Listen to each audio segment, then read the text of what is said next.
myself and let niggas know like we really get busy. Yeah. What do you think about Willa Russell's doing with the evenbiz.com and his approach to the game? Gangster.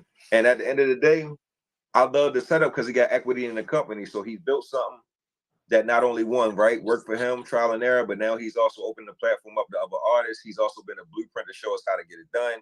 He's also executing and giving the game. He's showing niggas how to use the ad budget. Like, yo, I got nothing bad to say about Lil Russell at all, bro. I love it. I love what he's doing, bro. And he being a pioneer, he's also doing something that's uncomfortable, and he's speaking about it, and he's extremely confident in what he's doing, and he's standing 10 toes down on his message and his approach. And I'm gonna tell you this: if Lil Russell sit down and really concentrate, yo, and not just making catalog and be like, yo, I'm about to make a fucking #1 hit, like it's over for the game. If that nigga go do some Chance the Rapper type shit and make a #1, commercial record, which he is capable of doing, because I've seen his skill set and his penmanship, he can do it. Yo, the game over, bro, when Lil Russell decide to take and go make a commercial record and put up $500,000 of his own money as far as the marketing budget. The game gonna be over, bro. Well, I just seen recently he signed a deal. I'm not sure with what label, but he did sign a deal. I think he with Def Jam. It's either he with Def Jam or he signed a Roc Nation management situation. Okay. I, in my mind, not knowing for sure, would say that he signed a Roc Nation management situation, which would allow him to just get money together because he's already built his platform and his following. And if Roc Nation can just get him more opportunities, it's like, yo, Surf, yo, I got $10,000. Yo, you want to go pick this up? Every time you go pick up $10,000, Surf, I get $2,500. Let's go do this all day long. I'm gonna try to make Surf $100,000 so I can get $25,000 in commission. He gets 75 bands. Like, that's what's dope about having somebody like a Roc Nation behind you and already having a name and a foundation. You feel me? Yes, sir. Yes, sir. Well, I appreciate this interview, Chad. This has been probably the most knowledgeable one. This is definitely some news you can use. If you're a new artist and you watching this, make sure to hit me in the DM for interviews. We interview small and big people. Nobody's bigger than the rest. Nobody's bigger than the program. We're for the people, by the people. This is the News You Can Use podcast. Chad, do you got any closing words for the people? No, man, much love, man. Like I said, tapping with my guy, man, Big Surf God, the CEO, man. Like I said, I'm glad that we got the lock in, bro. I'm proud of what you're trying to get done and establish. Thank you. And just continue, bro, to one, stay consistent and stay disciplined, bro. And like I told you, if you're going to spend as much time as you are grinding and networking, put together and aside the plan, bro, to budget and scale up. You don't start figuring out, like, okay, how do I continue to build my organic audience with more intentional marketing? Because that's all you are away from one interview going viral and you having a bunch of content that people can come and check out. You understand what I'm saying? You ain't too far away from one moment, bro, being something that can change your life. And you stay consistent and disciplined, sky's the limit. And, we always hear, bro, to chop and help it out. And you see what I'm going to do, bro. I'm out here getting to work. And it's 2024, bro. We 2 weeks into January, my nigga. I want to see where you at a year from now, and I want to see where I'm at. You feel me? And we always going to circle back. Yeah, we're going to do it again, man. And anytime you want to come back, you're more than welcome to come back. My platform is your platform. I highly appreciate you. This was inspiring. I'm going to watch this about 5 or 6 times to get it right. You know what I'm saying? My man. Yes, sir. And we out, man. This is the News You Can Use podcast. God bless, man. Holla at me, sure. Yes, sir.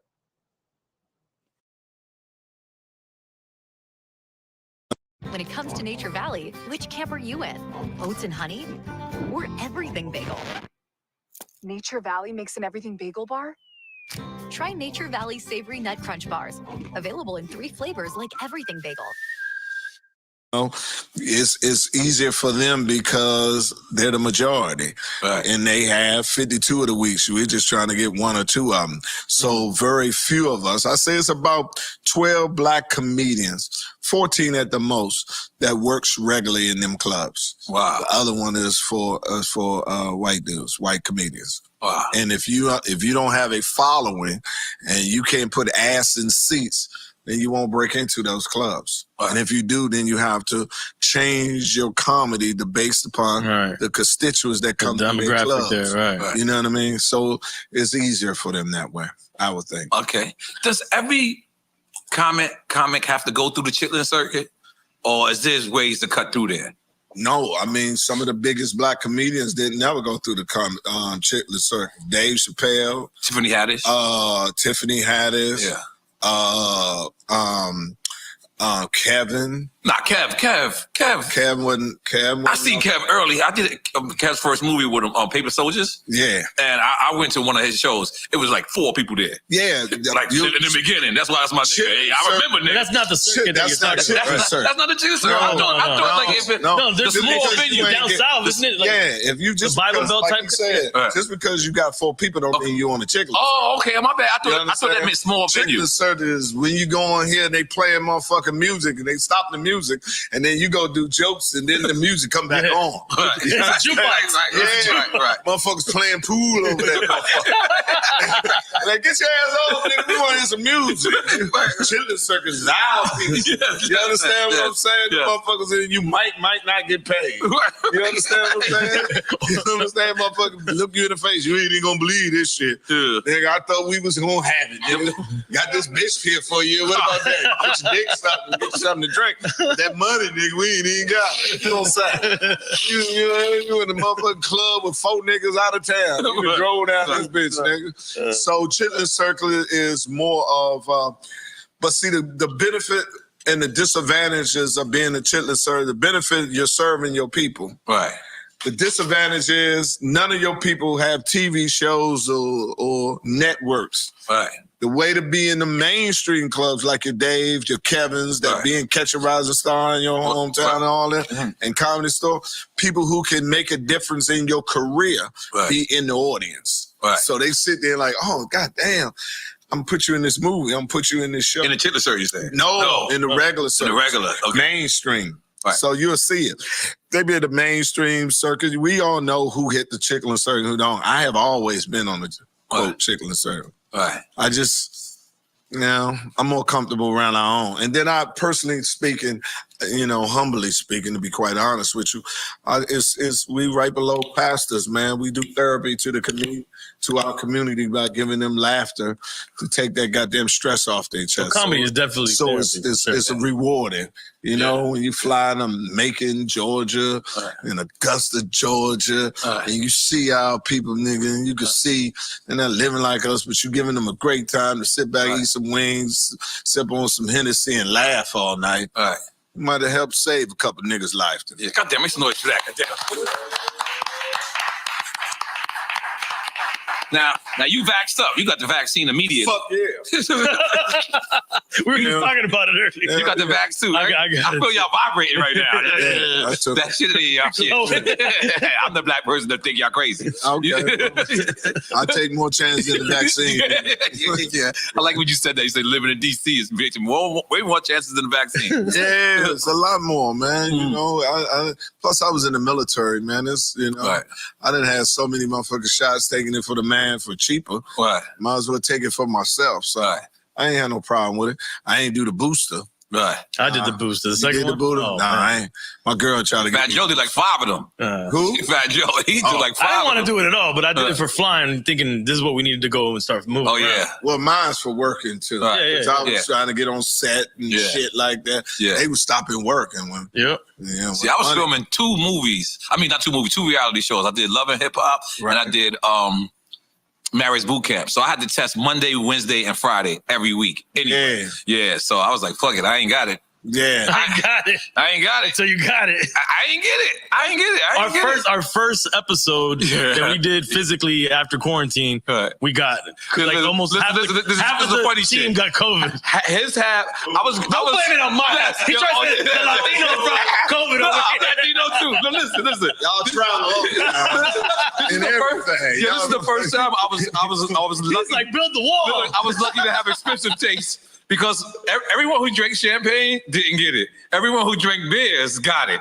Ooh. Yo, I was lucky to have expensive We honed it to a gas station down the street. That's and we drank those Presidente beers. So half of the crew had it and half of the crew didn't have it. Then Pharrell made us test. He made us test, but he made us test because he made us test. We back there. We doing the blood. The blood test. We doing the blood. We doing testing. And then this motherfucker walks in here. He didn't want to get tested. I said, motherfucker, what the fuck? Yeah, it was hilarious. Pharrell gave us COVID. Let me just you started great. Let me start that. Okay. Now, hold on. Going back to the Steve Harvey story. Mm-hmm. So you didn't know him when you knocked on his door? No. No, I didn't. I just went up to see the motherfucker. Did you expect like maybe he gonna wall out on me? Nah, man, I'm from DC. I come in peace. You'll know if I'm coming at war. I come to like hello, man. Mm-hmm. And you know, DC nigga knock on the door and then step back. You know what I mean? Yeah, give you that space. Room. Yeah, room. So I knocked on the door and stepped back, let him know it's cool. And he was, was there. And I was testing because I knew it was about time for me to get out the military. And I wanted to say, well, maybe this is an avenue I wanted to go in this comedy shit. Right. And he was the man. And so I wanted to talk to him because he was only the black comedian that I seen was doing white rooms. Back then, right. It wasn't that many. And where's this at? This was down in Mobile, Alabama. He was in Mobile because I was stationed in Eglin Air Force Base, which is in Fort Walton Beach, Florida, down about 50 miles outside of Pensacola. But how do you get his address? Well, I heard he was performing there. And it ain't that many motherfucking hotels. Oh, it was at a hotel. Yeah, okay. So I went by and said, you got Steve Harvey? They said, yeah, nigga, room 13. I said, thank you. They gave him up. Yeah, they gave that nigga, snitched on that nigga. So that would be like the all.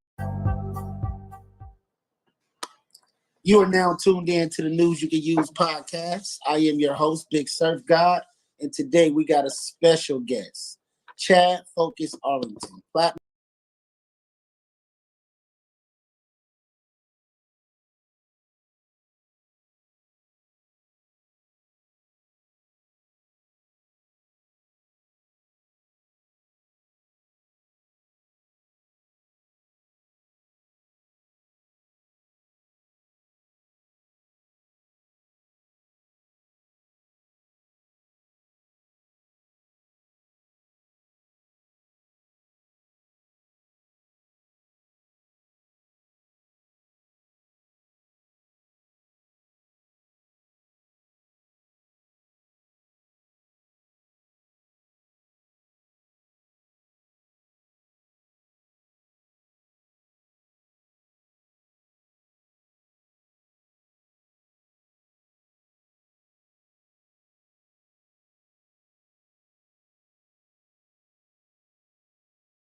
Yes. We were Big Surf God, the CEO, man. News You Can Use podcast, man. We got C Real, the genius in the building. What's good? Yes. What's up? All right, so let's jump into it, Chad. How did you get your start in music? You know what's funny, man? I actually was talking to my cousin a little while ago, man. Let's go back. I mean, we all been into it, man, our entire life, bro. I was a big fan coming up of the Jacksons, man. I love New Edition, Bobby Brown.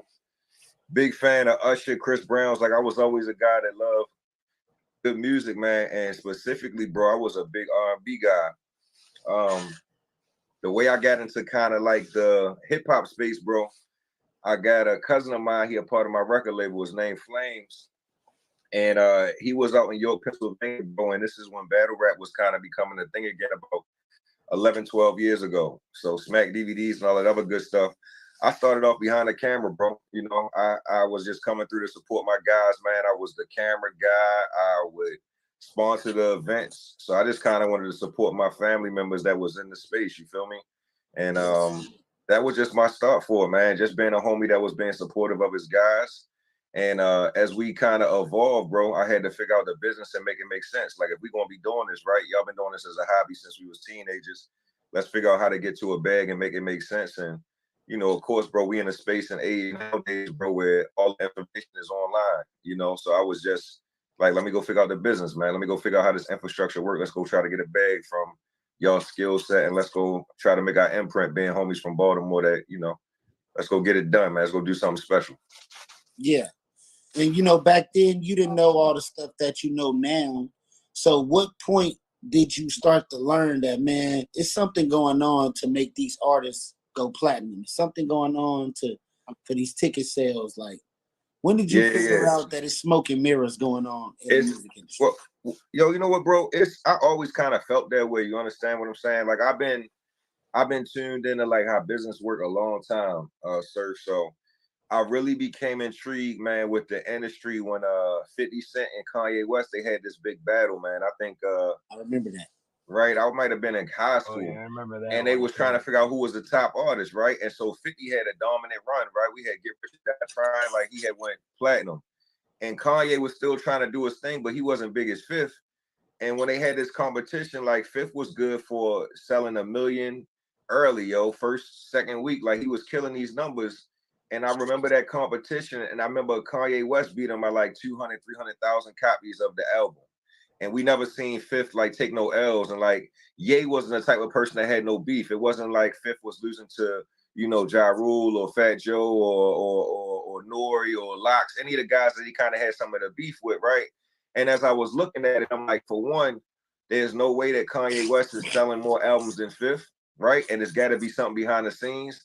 And as I did more research, bro, and started to learn the game, we realized that the label was the ones that actually purchased a lot of Ye's CDs and albums. It was Def Jam. And Fifth was in a more independent space with Interscope. And so, you know, I seen the manipulation right then and there, bro. I seen how they would control narratives. I seen how they would move around units to, you know, create a storyline. And, you know, this been forever, bro. And if you go back even before 50 Cent, man, we go back to the 1950s and 60s. There was you know, a DJ Dick Clark. Of course, we know Dick Clark for the New Year's Eve, and that's his like brand nowadays. But back in the day, it was something called payola. They was paying the DJs to get specific artists on the radio station. So it was about one, bro. You had to have the talent, but you had to have the relationships, and you had to have the bag. And we don't have those, you know, transparent conversation about having all three. You feel me? Sure. So what was your method before you figured out, you know, the matrix of what's going on in hip hop industry right now? What was your method back then? Did you try and fail? Like, man, I'm putting out good music. I'm shooting visuals. I'm doing everything that they say you should do on YouTube. And was it not working for you? I just realized, bro, that everybody, like the quote unquote nobody ever know who they are. Right. So niggas just basically go and kind of tell you about what they heard and what they seen. And I'm like, I'm not a hearsay type of guy, Surf, yo. I'm a nigga that need to know what's going on. I need to go and know for myself. You feel me?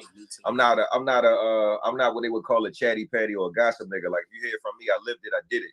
And nobody I knew or seen where I was from, bro, had Billboard records, was making money from the music, was going on tour, was selling merch. So there was nobody to ask where we was at. So I started to put together my bread, bro, and start to go take consultations with, you know, niggas in the industry. So I learned how to network, bro. And that was the most important part, bro. If you don't know the answer to things, man, go and ask the right questions to the right people. And if they tell you it's a price tag for that information, bro, be willing to invest in the information. So first and foremost, Surf, yo, it's the mindset, bro. And not a lot of people, like, you know, from our culture, bro, got the mindset. A lot of niggas want things for free. They also don't want to put in the work and the sweat equity. So damn true. Right. And we'll also we place value on things in a weird ass way, right? So we got, you know, I got this iWatch, right? The iWatch was $700, $800. A nigga would rather have an iWatch and be flossing than go spend that money with somebody who can help him elevate or, you know, transition in the environment or the industry that he want to be in. And it's only two ways you're gonna get this done in life, bro. You're gonna either learn it yourself, you're gonna trial and error, or you're gonna, you know, get information from somebody else and get a mentor. And I've been doing a combination of the two for the last decade. Okay, so yeah, you gotta pay to play. You know, that's how this game is. I tell a lot of people that, you know, the game is to be sold, not to be told. But here on the news you can use, y'all could come get some game. You know what I'm saying? This is free game. So if you watching right now, you need to be taking notes and have your pad out, because I'm about to ask some questions that a lot of artists would want to know. So if you were a new artist right now, and knowing the knowledge you know right now, what would be your strategy to get on in a 90-day period? You know, I would first and foremost, I would make sure that my admin was where it needed to be at, Surf, right? So your admin consists of your copyrights, man, your contracts, making sure your distro, your performing rights. Like it's a list of about 8 or 9 different platforms you need to make sure your music is properly registered and set up, right?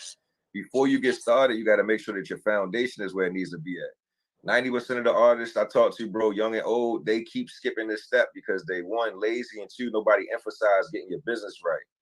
And all the way going to, bro, if you're going to start this off the right way and you saying 90 days and you really serious, make sure you didn't take in a consultation with a lawyer, right? And an accountant. So if this works, because you're planning on it working, right?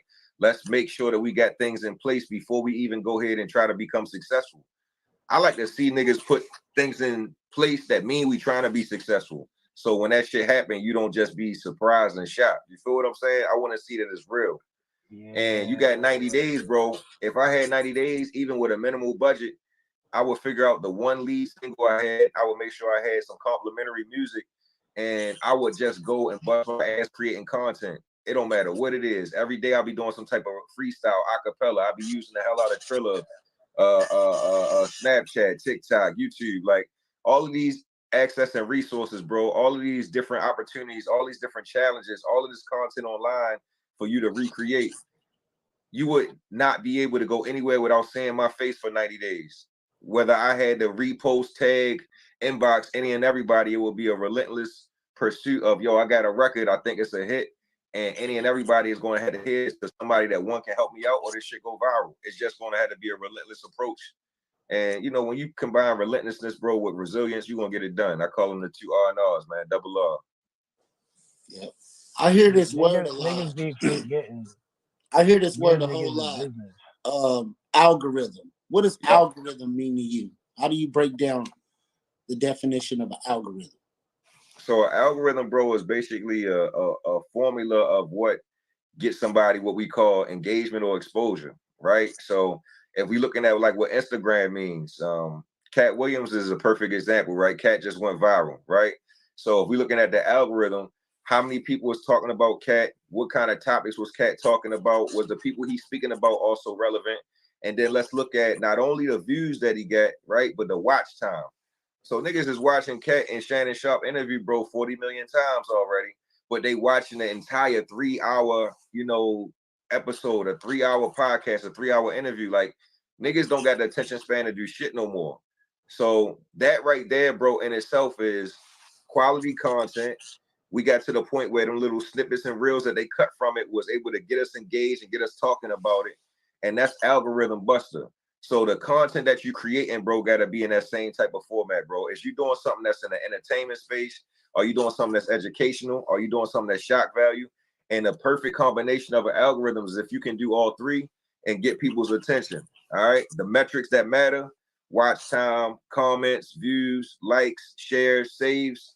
And as you understand, for me, bro, where we coming from, we need to build our own machines. If you're not with a major label, you're not represented by a major entertainment company or a major corporation, you got to find a way to engineer those metrics, whether you do it organically or inorganically.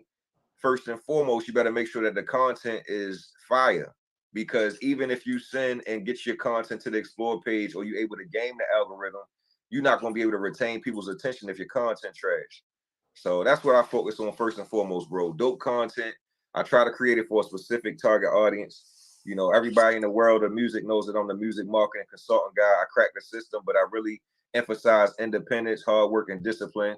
And a lot of things that you got to provide for yourself as an entrepreneur. People that aren't in the mindset that I'm in, they need to go with the major labels because they need somebody to spoon feed them and they need somebody to control them and help them wipe their ass in the morning. And that's okay too. You just got to identify who you are respectfully. Yeah. C-Real, you got a question? Yeah, man. The thing is that I like about you most is the way you say music. The way music is a business, and a lot of people are not recognizing that music is a business. That it's still a job, and it's still like you can't be no laziness in the industry. That's why you don't get nowhere, because a lot of people, they do stuff and then they fall off because they're like, oh yeah, I'll get that done tomorrow. So you didn't get that done. You wasted that time to someone else is talking over that time that it could have been you getting on because you were too lazy. You know what I'm saying? Right. So I agree with you what you say right there. It's 100% people's problem why they do not go nowhere in life.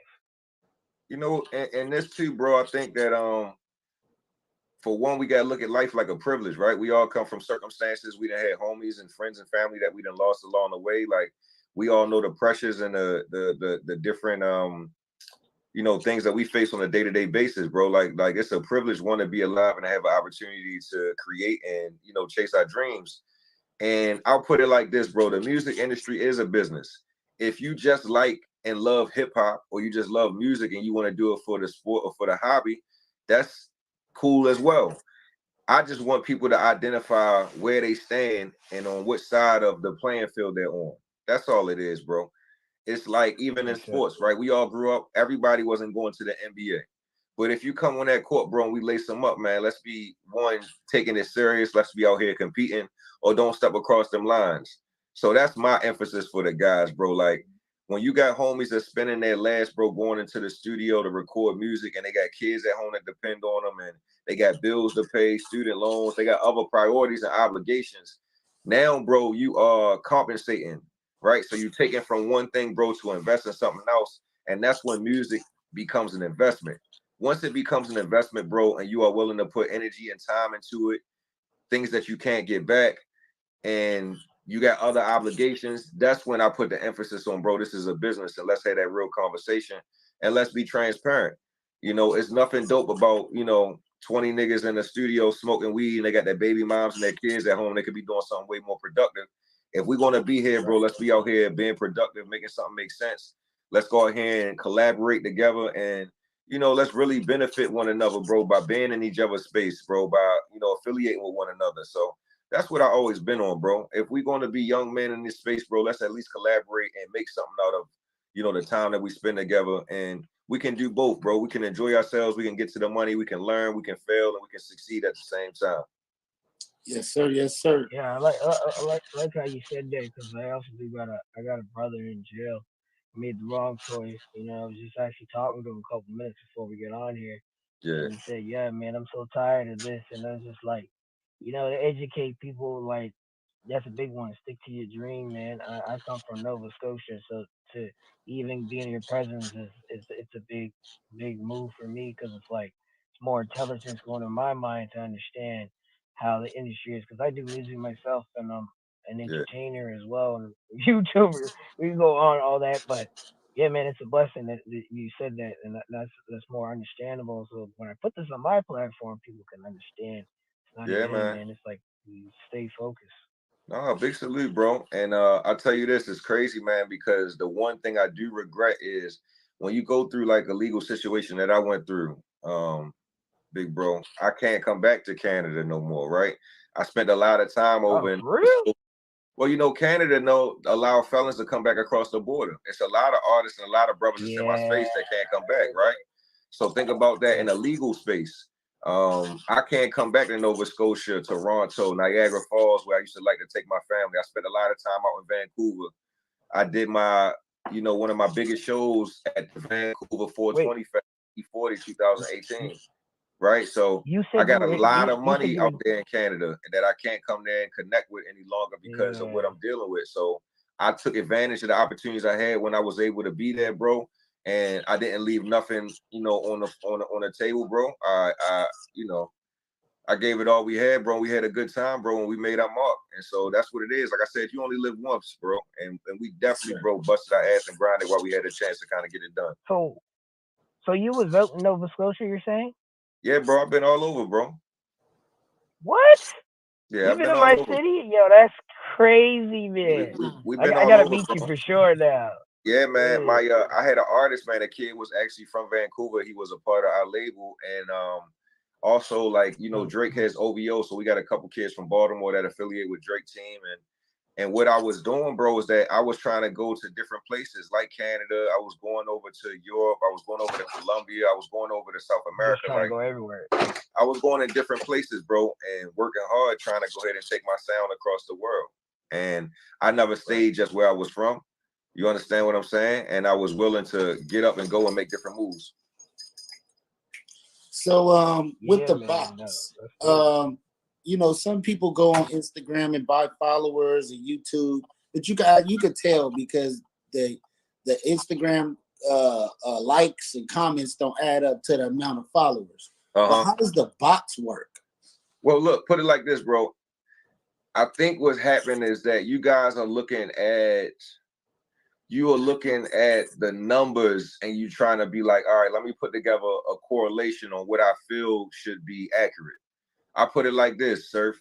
I don't spend all day going on people's pages and commenting on anything.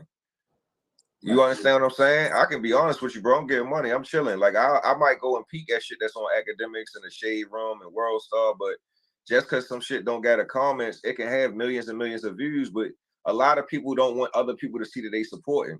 So I know what's happening behind the scenes, bro. I understand the psychology of people, bro. Right? So and I know a lot of niggas is watching to see what you looking at too. I understand that space.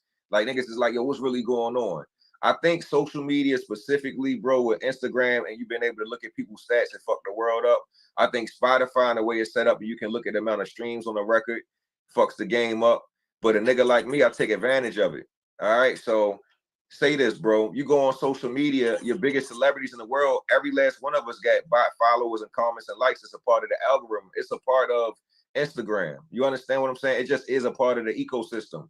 Now, if you're going to go and get bots, bro, I've been building and doing automation for the last 15 years. You can buy a certain amount of views, likes, comments, followers. You write that it should be a certain amount of engagement based off of the following that you have. So you should be strategically putting together those promotions and campaigns so it doesn't look obvious to what you're doing. But if you're a nigga like myself and you continuing to make money and you test it at all times, you don't give a fuck what nobody's saying. Not when you're getting paper. Right. You understand what I'm saying? And the niggas that's getting money don't sit and evaluate what other guys is doing when you're getting money because your time and your frequency, it don't go to that same space. So say Instagram, bro, for me, right? Before I was on Vice TV, and I've been giving up the game. I went on This Is 50 and I told the homies how to make money in streaming 7 years ago. This is when 6ix9ine was popping and he was doing automation and bots. Well, 7 years ago, bro, I only had 100,000 followers. Now we had 500,000. And I make so much more money just because of how clout is and perception. And I understood that and I embraced it. And I'm also the guy that's like, yeah, my nigga, I buy followers and likes and comments whenever the fuck I feel like it. That don't mean that the cash in the bank is phony. That means that I understand it's an algorithm I'm fighting against. And also Instagram is playing an unfair game. If you got 1 million followers and they only want you to get between 1 to 10% engagement anyway, that means only 100,000 out of your 1 million followers will see your content anyway, sir. You understand what I'm saying? So now you looking at shit like, damn, that don't add up. My nigga, only 10% of the followers actually seen it anyway. And we know everybody a hater, so only 1% engaged. And less than that, 1% of that 1% commented and double click. You understand what I'm saying? It's a lot of shit going on in life, bro. People don't got time to be on Instagram making sure niggas look lit. But we gonna find out on them ticket sales. We're gonna find out when people drop them bank receipts. We're gonna find out on them taxes. So that's how I go and emphasize it. And like I told you, bro, if you strategically do it the right way, you can bust the algorithm. I got content that you guys probably done seen. I did the Brandman Network interview. That's 100 million views over and over again. We got the Vice TV. That's 100 million views. Yeah, yo, some of that shit is bots because it's necessary. But niggas know that we lit and we getting it for real at the same time. So you just got to figure out the strategy and you got to stay locked in. Yeah, because I was thinking about that myself. I was growing my YouTube channel organically, you know. We hitting little numbers. I've been in it like a month now. Maybe we had 500,000 views, maybe like 1,100 subscribers. But I'm like, you know, should I put some bots on there? Should I make it look bigger? Should I jump in that algorithm? So big interviews like this to get that 100 million views. What would you do if you were in my position and you had a new podcast? You got big interviews. How would you put it like this, right? I sacrificed early, Surf, and what I mean by that is that I come from corporate America too, right? So when the white folks say organic, they basically try to say, oh, a nigga don't got a budget. Just know how that's how white people evaluate us, right? Organic mean nigga just put together all the money in the production of some shit and didn't have no money to put together for the marketing of some shit. That's how they look at us, right? So if you got a YouTube channel and you don't know how to run Instagram, Facebook, YouTube, Google ads, then you got to go ahead and you got to hire that out. You got to go to Fiverr.com. You got to find somebody on Instagram that can take care of that for you. You got to start running ads, bro. You got to put some money behind your actual content so you can get it in front of the audience that will connect with it. You feel what I'm saying? Like, yes, sir. the content that you're doing is dope, but it don't mean nothing if nobody sees it. So I say, bro, invest in your production, invest into what you can as far as the marketing of your content. So when we not talking about the bots, which is, yeah, of course, you manipulating what's going on and it's not 100% legitimate. Well, then go get legitimate traction, legitimate eyeballs, go pay for the traffic and pay for the marketing of your content. And the bots is something that we'll talk about way down the road when you are able to make it look reasonable, right? So say your organic marketing advertising is 70% and you want to add the 30% of the bots because you got a nice little ratio that makes sense. Then we had that conversation. Influencer marketing, paying people to repost your content that got an audience.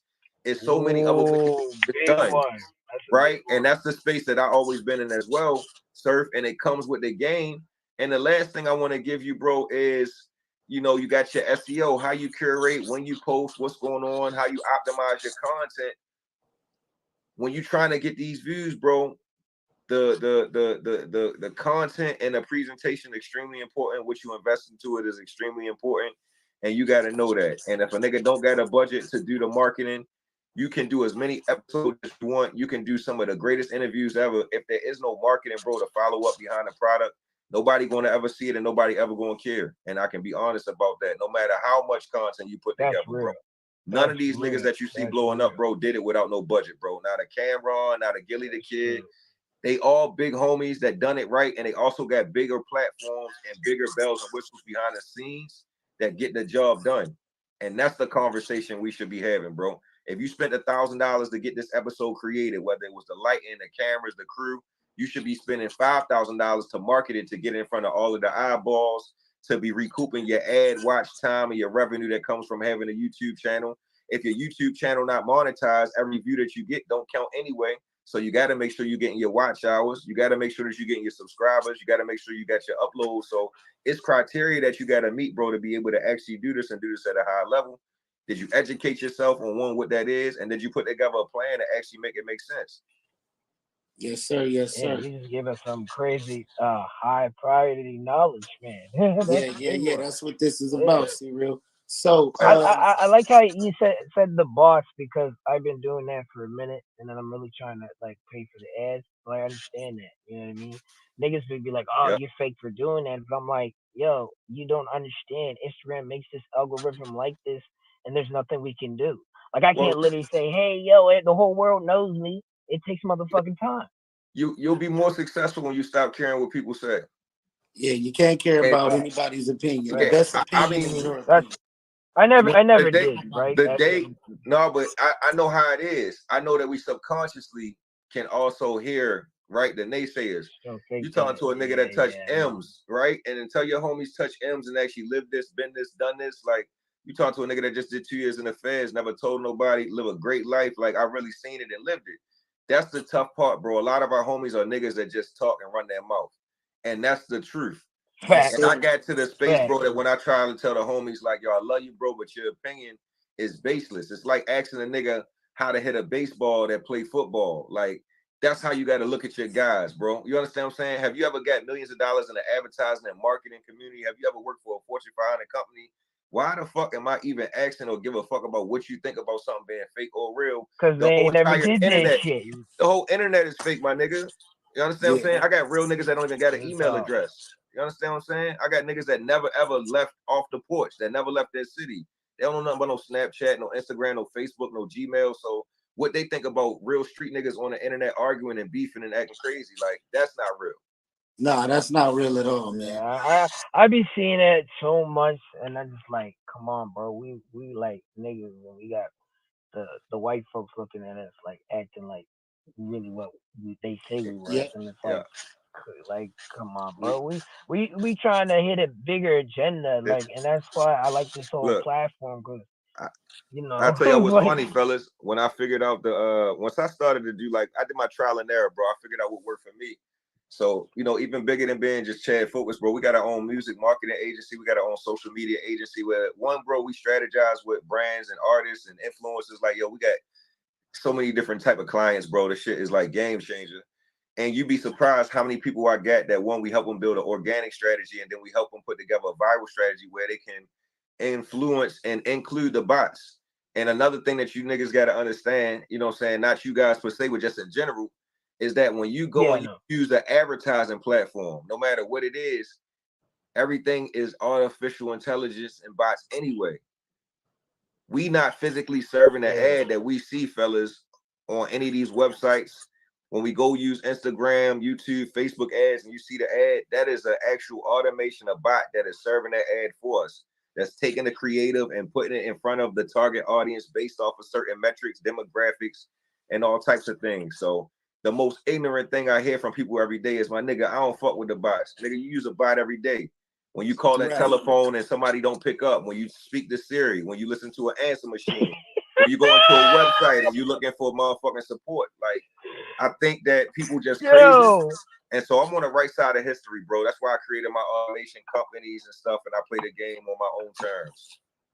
So we gotta definitely stay tapped in, man. Like, for real. I'll let you go. Yes, sir. But you real knowledge. So with the Spotify, how did that go down? Like, how did you end up, you know, getting locked up? How did you get your time? You know, for the people who don't know.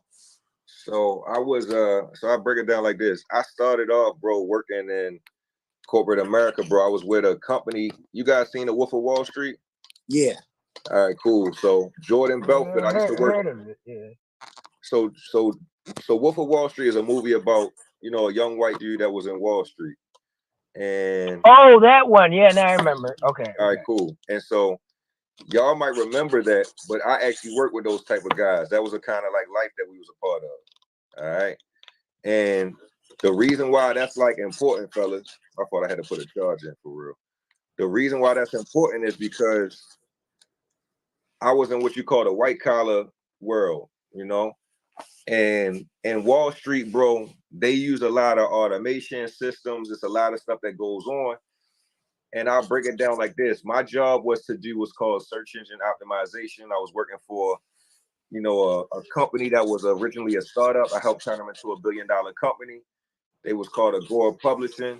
And they actually ended up, bro, selling a lot of like Ponzi scheme products. Basically, they embellished certain investments. You know, they got a lot of crazy shit behind the scenes that they're doing that is like based off of false advertising. And it's like the dark web type of you know, institution to be a part of. My job, Surf, was that I worked with these guys, man, and you know, we all had our own Amex accounts, and I had a lot of different marketing campaigns and systems that were set up in my own personal name, but was paid for through the company card that they gave me. And I developed an amazing skill set using my own personal brand and of course my own record label to start to figure out how to use these systems for social media and to really help us gain exposure. So at the end of the day, bro, I'm a search engine optimization expert and I'm an inflation engineer. I can make things look much more popular and bigger than they really are. And that works great, yo, for a lot of different businesses. In the Wall Street world, if you see a stock and it doesn't have enough traction or enough media attention around it, I can go and create it and make it feel like it's bigger than it is so other people want to invest. And then it's basically a fake it till you make it type of system in a digital space. All right. I was in my 20s, spent millions and millions of dollars, man, with this company, spent millions of dollars with the Amex card that they had, you know, issued to me. And it wasn't just things that had to do with business. When you go in the corporate world, bro, we got entertainment, we got travel, we got a lifestyle that we live, we got ways to fucking embezzle money, grift money, all types of shit.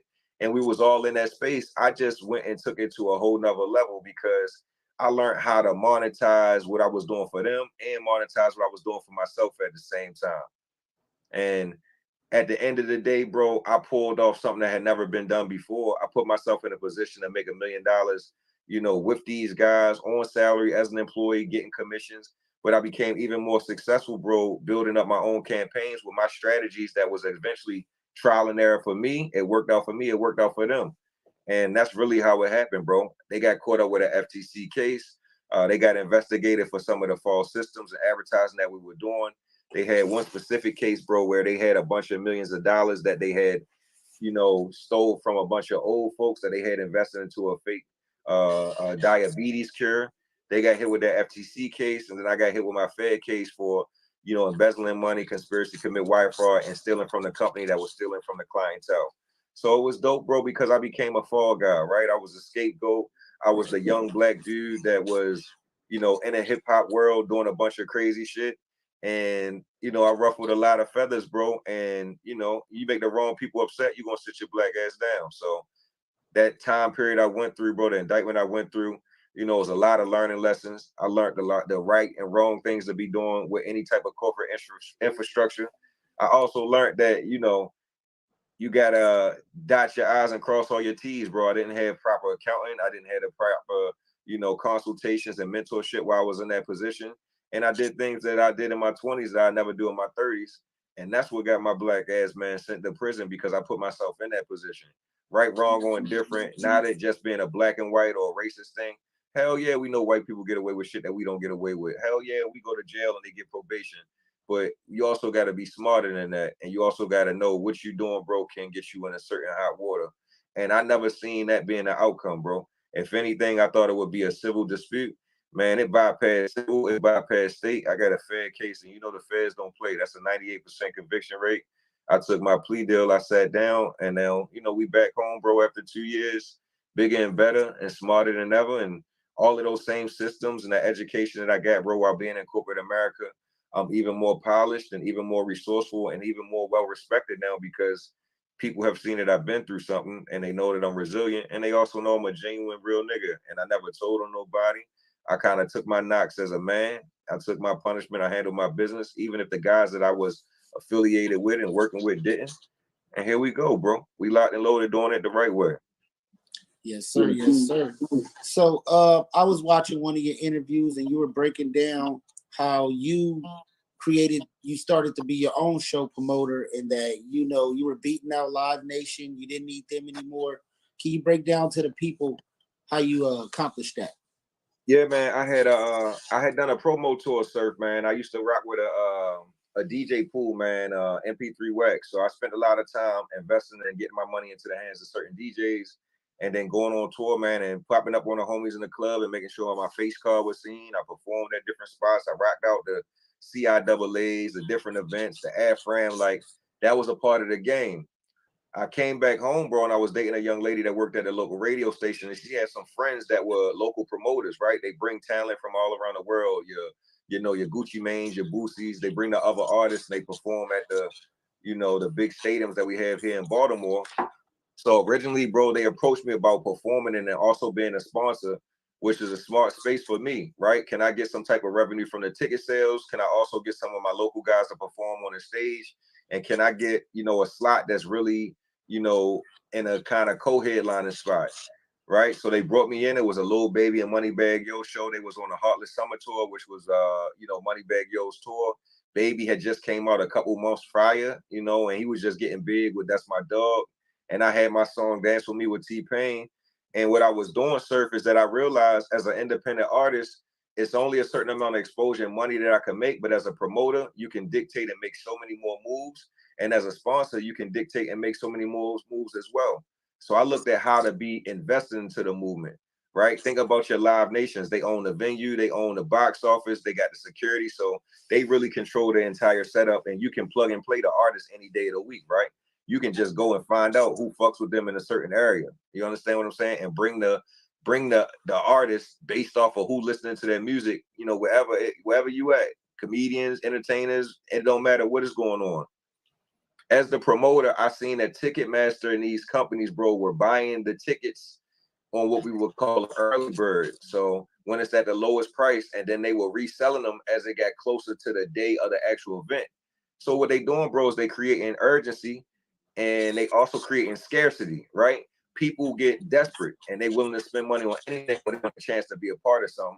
And me and you know how this work with Jordan releases. Also, when a PlayStation 5 brand new comes out, people will spend $500 going to Walmart and go on the street and sell it for $500 more, $1,000.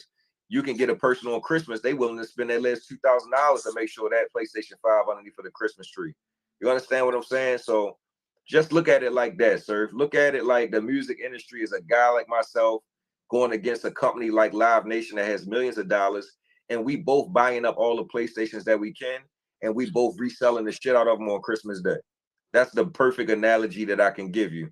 And you would never see a young nigga getting the same type of money and having the same type of strategy as a big corporation.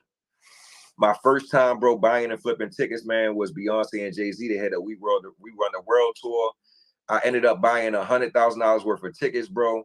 I took my family and friends, bro, and let them all sit front row at Beyonce. It was about 50 of us, rented a big bus. Everybody had a good time. They sat and was treated like kings and queens.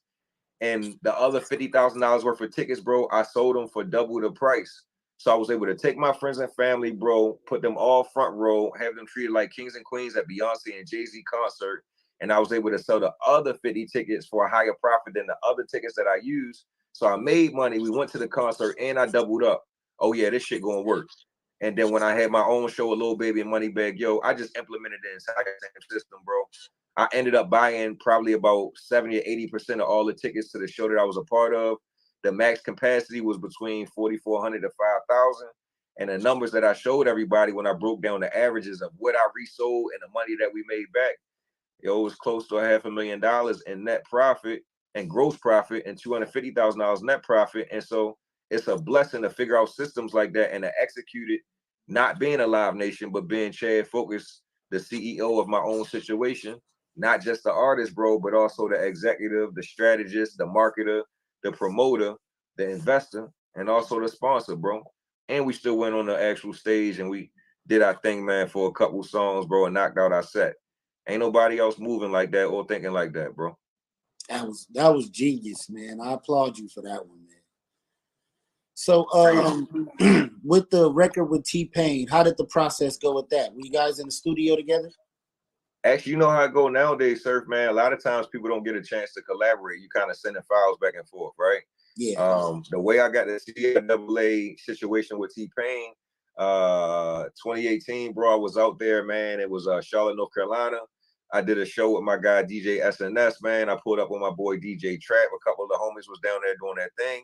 And my strategy, bro, was I used to be big on physical products. So I would always have physical CDs, pass them out, make sure niggas had them, right? And think about this. People still got cars and they still got CD players. So the Sprinter that I was in, I left my actual CD in there. Dance With Me was my top record at the time. The manager of the actual vehicle company was also friends with T-Pain's manager. He got that record to T-Pain's manager. He heard the record. He called and reached out. He was like, look, I got Tank, I got Tory Lanez, I got T-Pain. What you trying to do? I'm like, yo, let me get T-Pain. Let me know the price. We're going to send that over. Let's get this done ASAP. And that was the situation, bro. You got to cut that check, man, especially being an independent, unknown artist and working with a Grammy Award-winning established artist. He needed a chance to make some money. I needed a chance to put a quality record and also solidify it with a cosign. The record had already been Billboard charted and done its thing as it needed to be locally. I just thought it was a perfect setup to bring T-Pain and put him on a record. And we were supposed to go ahead and shoot a video, bro. He missed a video shoot. I had to deal with my legal issues. And so we're going to try to, you know, circle back around on that this summer when I get out probation and try to see if we can get it done for the people. Yes, sir. Yes, sir. Yes, sir. That's what's up. So that record's platinum, right? Yo, it's not platinum and it's not gold. It has millions and millions of streams. So I'll put it like this, Surf. Platinum is 75. Actually, gold is 75 million streams equivalent. And platinum is 150 million streams equivalent. Total, bro, I probably have 150 million streams across all of my records in my entire catalog. But there's no one specific record that I have that's gold or platinum. But I have my debut album is 5 times Billboard charted, and my Dance With Me single, yo, is 1 time Billboard charted on the dance music charts. So that's the different distinction between platinum, gold, and Billboard charted and stuff like that. So how can you have the numbers nowadays and they don't give you the plaque for it? Because you had to be a part of the actual infrastructure. So I'm not a part of any of the major labels, but I profit off of the infrastructure that they built, right? So you got Universal, you got Warner, you got Sony. I'm a young dude that independently, bro, has been able to capitalize off of owning 100% of his masters and 100% of his publishing. That means that when I spend $1, I make that dollar right back. It comes to me. And it also means that, bro, when I get my royalties, I get 100% of the money that's due to me, and I don't have no splits with anybody. So nobody made Chad Focus famous. Nobody put me on. Nobody put me in position. Nobody gave me the game. The industry is not built like that, bro. Our favorite artists, 99% of them sign a record deal. They're in debt to the record companies forever for making them famous and relevant. And then also a lot of that money is used for the marketing. So me and your favorite artists, bro, they became large because we're paying for their radio. We're paying for their exposure. We're paying for their interviews. We're paying for and everything that's happening that makes the artists look bigger than what they are. And that's why they own their publishing, their likeness, their masters, bro. And that's why they recoup so much amount of money from these artists' royalties, right? I don't fit that system. So helping build Chad Focus platform endangers what they built as a way to kind of control things and to monetize the system that they have created, that they, bro, need to keep the power over the artist. And I'm a nigga that you can't control. I'm a free thinker, and I got my own budget, and I got my own results to back it up, and I can do it independently. This ain't something that you want to see, bro. If you start seeing more niggas, bro, popping up, one thinking like me, talking like me, and executing like me, that's going to endanger them old white niggas' pockets, man.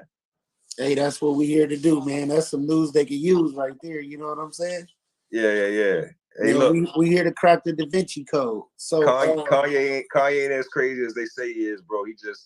He got such a large platform that say if I was as large as Kanye was and I say some of the things that I say, sir, I'd be in a lot of trouble too. Yeah. I get it exactly. So how do you feel about the Cap Williams rant, man? I mean, the interview, man, that was amazing. That was probably one of the best interviews I've seen. I enjoyed it, bro, because Cat has mastered the ability to be extremely compassionate, genuine, entertaining, and sarcastic all in one. And when you master that skill set, bro, he's an amazing storyteller. He has so much truth, and even when he embellishes at times, we know that there's truth within the embellishment, right? Yes. So when a nigga said I can run a 4.2 flat, and he ran a fucking 4.2, 4.4, whatever it was crazy because he spoke it with so much conviction, and it was so believable that when he did it, it was like, I'm not going to doubt this nigga no more. And everybody that he spoke upon and he said certain things, you know, to get onto platforms and just lie, sir, that's defamation. So he understands the ramifications of being a millionaire and just lying on people. They can go and sue him. Ain't nobody come out and say, I'm going to put a lawsuit on him. Ain't nobody come out yet and be like, that nigga lying flat out. That's how you know, bro, that he went and shook shit up. And he also spoke on a lot of things that people was unwilling to talk about, from the TD Jakes and the Diddy situation, and you know, the Steve Harvey and the Cedric the Entertainer and the Michael Blackson. Like, he spoke on things, bro, that a lot of people either thought, feel, and just, you know, are afraid to say or not in position to say. And that right there, bro, was game changing, bro. He was super transparent. He was super direct. And at the end of the day, not only was he educational and controversial, sir, that nigga was fucking entertaining, bro. And it was some of the best laughs I had in a long time. And it was an easy 3-hour watch. Yeah, it was. It went, the 3 hours went by. I had to watch it twice. I'm like, did I watch it all? Facts. Yeah, facts. And you started thinking about it, like Batman was 3 hours long, bro. The Avengers is 3 hours long. Titanic. Niggas can watch Cat Williams talk to Shannon Sharpe, yo, back to back. And you know, you spark a blunt, yo, you get a little sip of Henny and you chilling. Like, yo, that's powerful. You feel me? Yes, sir. So what is the music scene like in Baltimore? Yo, Baltimore dope, bro. It's difficult. So like our big thing where we from, bro, we got Baltimore club music. Some of the places that's similar to the sound that we got, bro, Philly and New Jersey, you know, that's the big wave right now. Some of the artists got some top records in, you know, our niche or our genre of music, bro. Coi Leray, Nicki Minaj, like we got some solid artists around the world that's kind of like exposing our sound again. Lot of independent artists, bro. A lot of producers, bro. A lot of dancers. City is huge, yo, for dance, bro. And so many different dances. We like killing the game on TikTok. And when I was out in the space, bro, we got a lot of young independent artists right now. We got a kid named YG Tech. He's huge. YBS Scholar. Young Moose, man. We just lost a good brother, President Davo. Like, we got some really solid guys. Takeo Bang is a Grammy Award winner. We got YG Beach, Jay Oliver, Jay Fetty. Like, It's guys that I've worked with that are absolutely amazing, that one are local producers and artists. It's too many artists to name.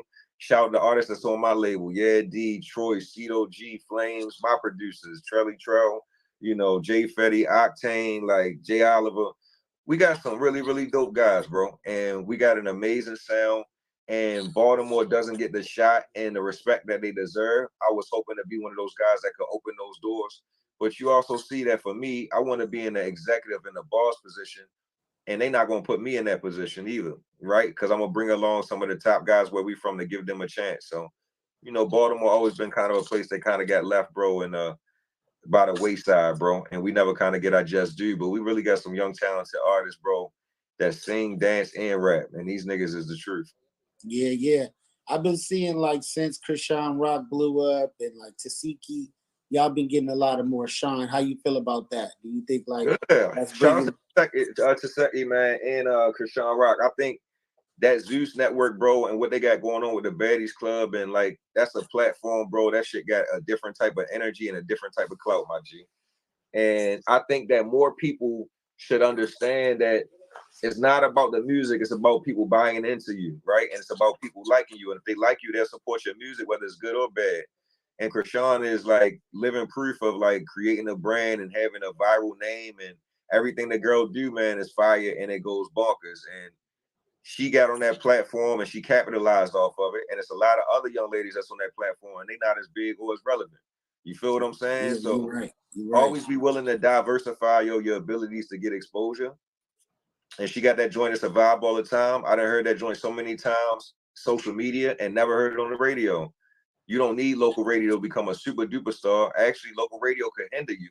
So all the niggas that I know that's on local radio getting the love, and they do deserve the love, they kind of stuck here, bro. And everybody else is kind of bigger than local. They got different type of traction. Sad that you can't have both at the same time, but it's just been like that, especially where I'm from.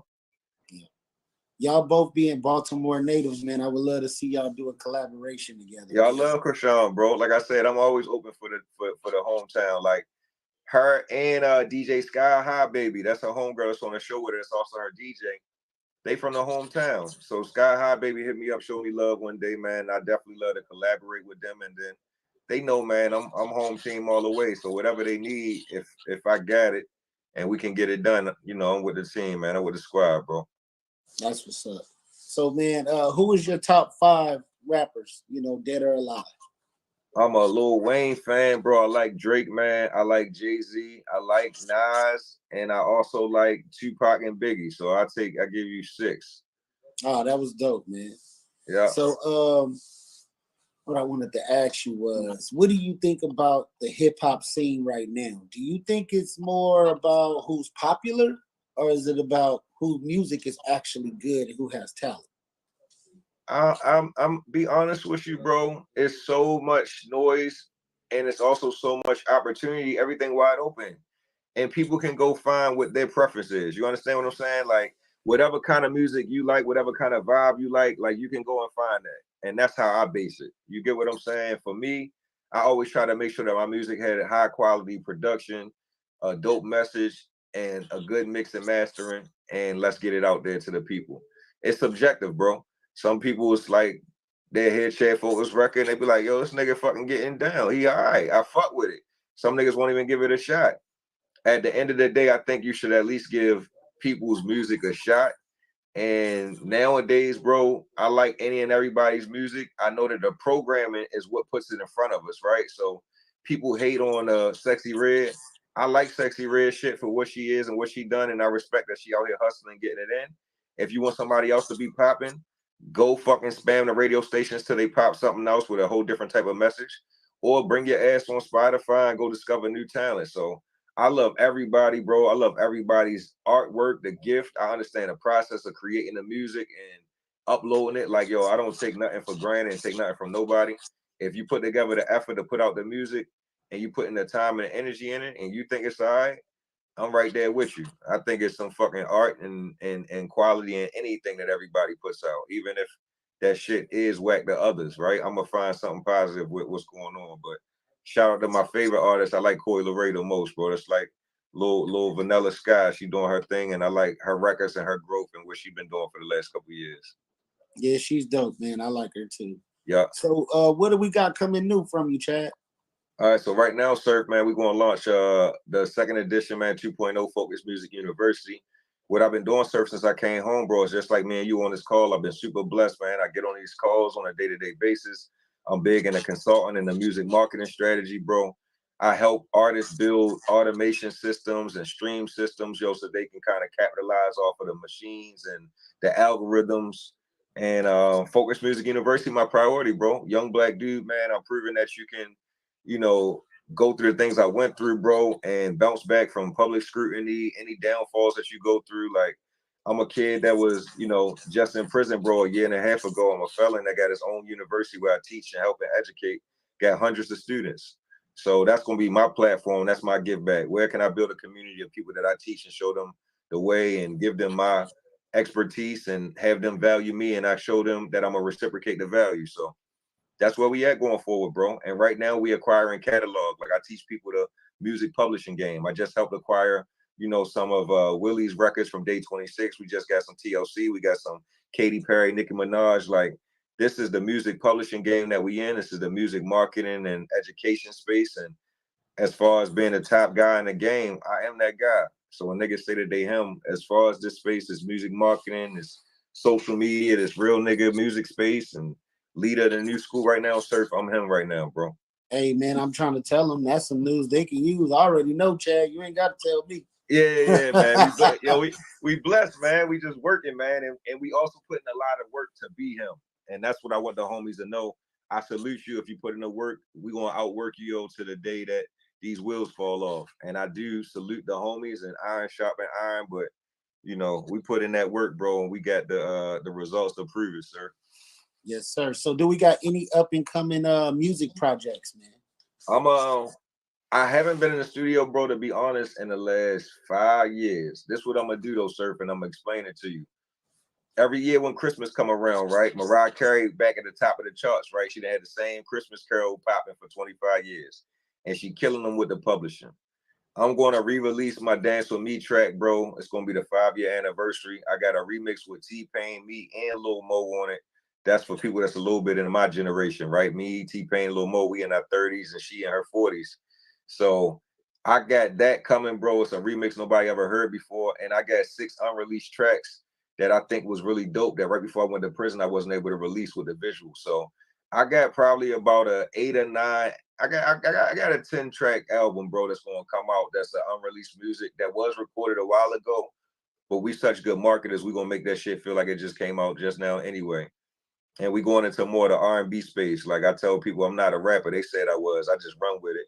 We got a more of an R&B centric album coming out and some visuals that people never seen before. And we're gonna run the bag up, man, with content that we already spent the money on, bro. We try and make it back into the green from the red. Yes, sir. Yes, sir. Yes, sir. So, you know, once you're able, are you gonna do any touring or anything? I want to go overseas, bro. To be honest with you, I really love, man, to get over to the Philippines, Brazil, Colombia. Like, you know, I've done so much, man, in the United States, man. I really love to get over to Africa for real, Surf. And I like what the young Earn Your Leisure guys are doing, how they've been having like these Invest Fest, bro, and these showcases and these pop-up sessions where they educating people and they having entertainment. I want to kind of draw and run my own situation like that, bro. I would love to be coming from city to city with, you know, 200, 250 people sitting in a nice intimate seminar where we got a DJ and we perform, and it's not, you know, something that we outside performing because we need that check to take care of ourselves. You feel me? I enjoy the space where I'm coming to get a check and it's an additional thing. I enjoy coming to get an appearance. I enjoy doing the educational aspect and the entertainment aspect, bro. So if I can put together some type of tour to culminate all of those different things, bro, scratch all those itches, that'd be like the ultimate blessing. Yeah, man, I would love to see it, man. When you do, let me know. I would love to come see one of your shows for sure, bro. You already know what it is. And you out there in the Bay, right? You in Cali? Yeah, I'm in the Bay right now. Yep. So like shout out to my nigga Lil Russell, right? I just talked to Lil Russell. He got his joint out there in Vallejo, I think. And that's gonna be the shit for me, bro. I'm gonna try to put something together where I come out to the Bay, man, and perform at, you know, Lil Russell's little situation. I like the venue he got in the backyard. I got the live band, so that would be like the ultimate independent link up. Me and him that chopped it up, and I know he get busy.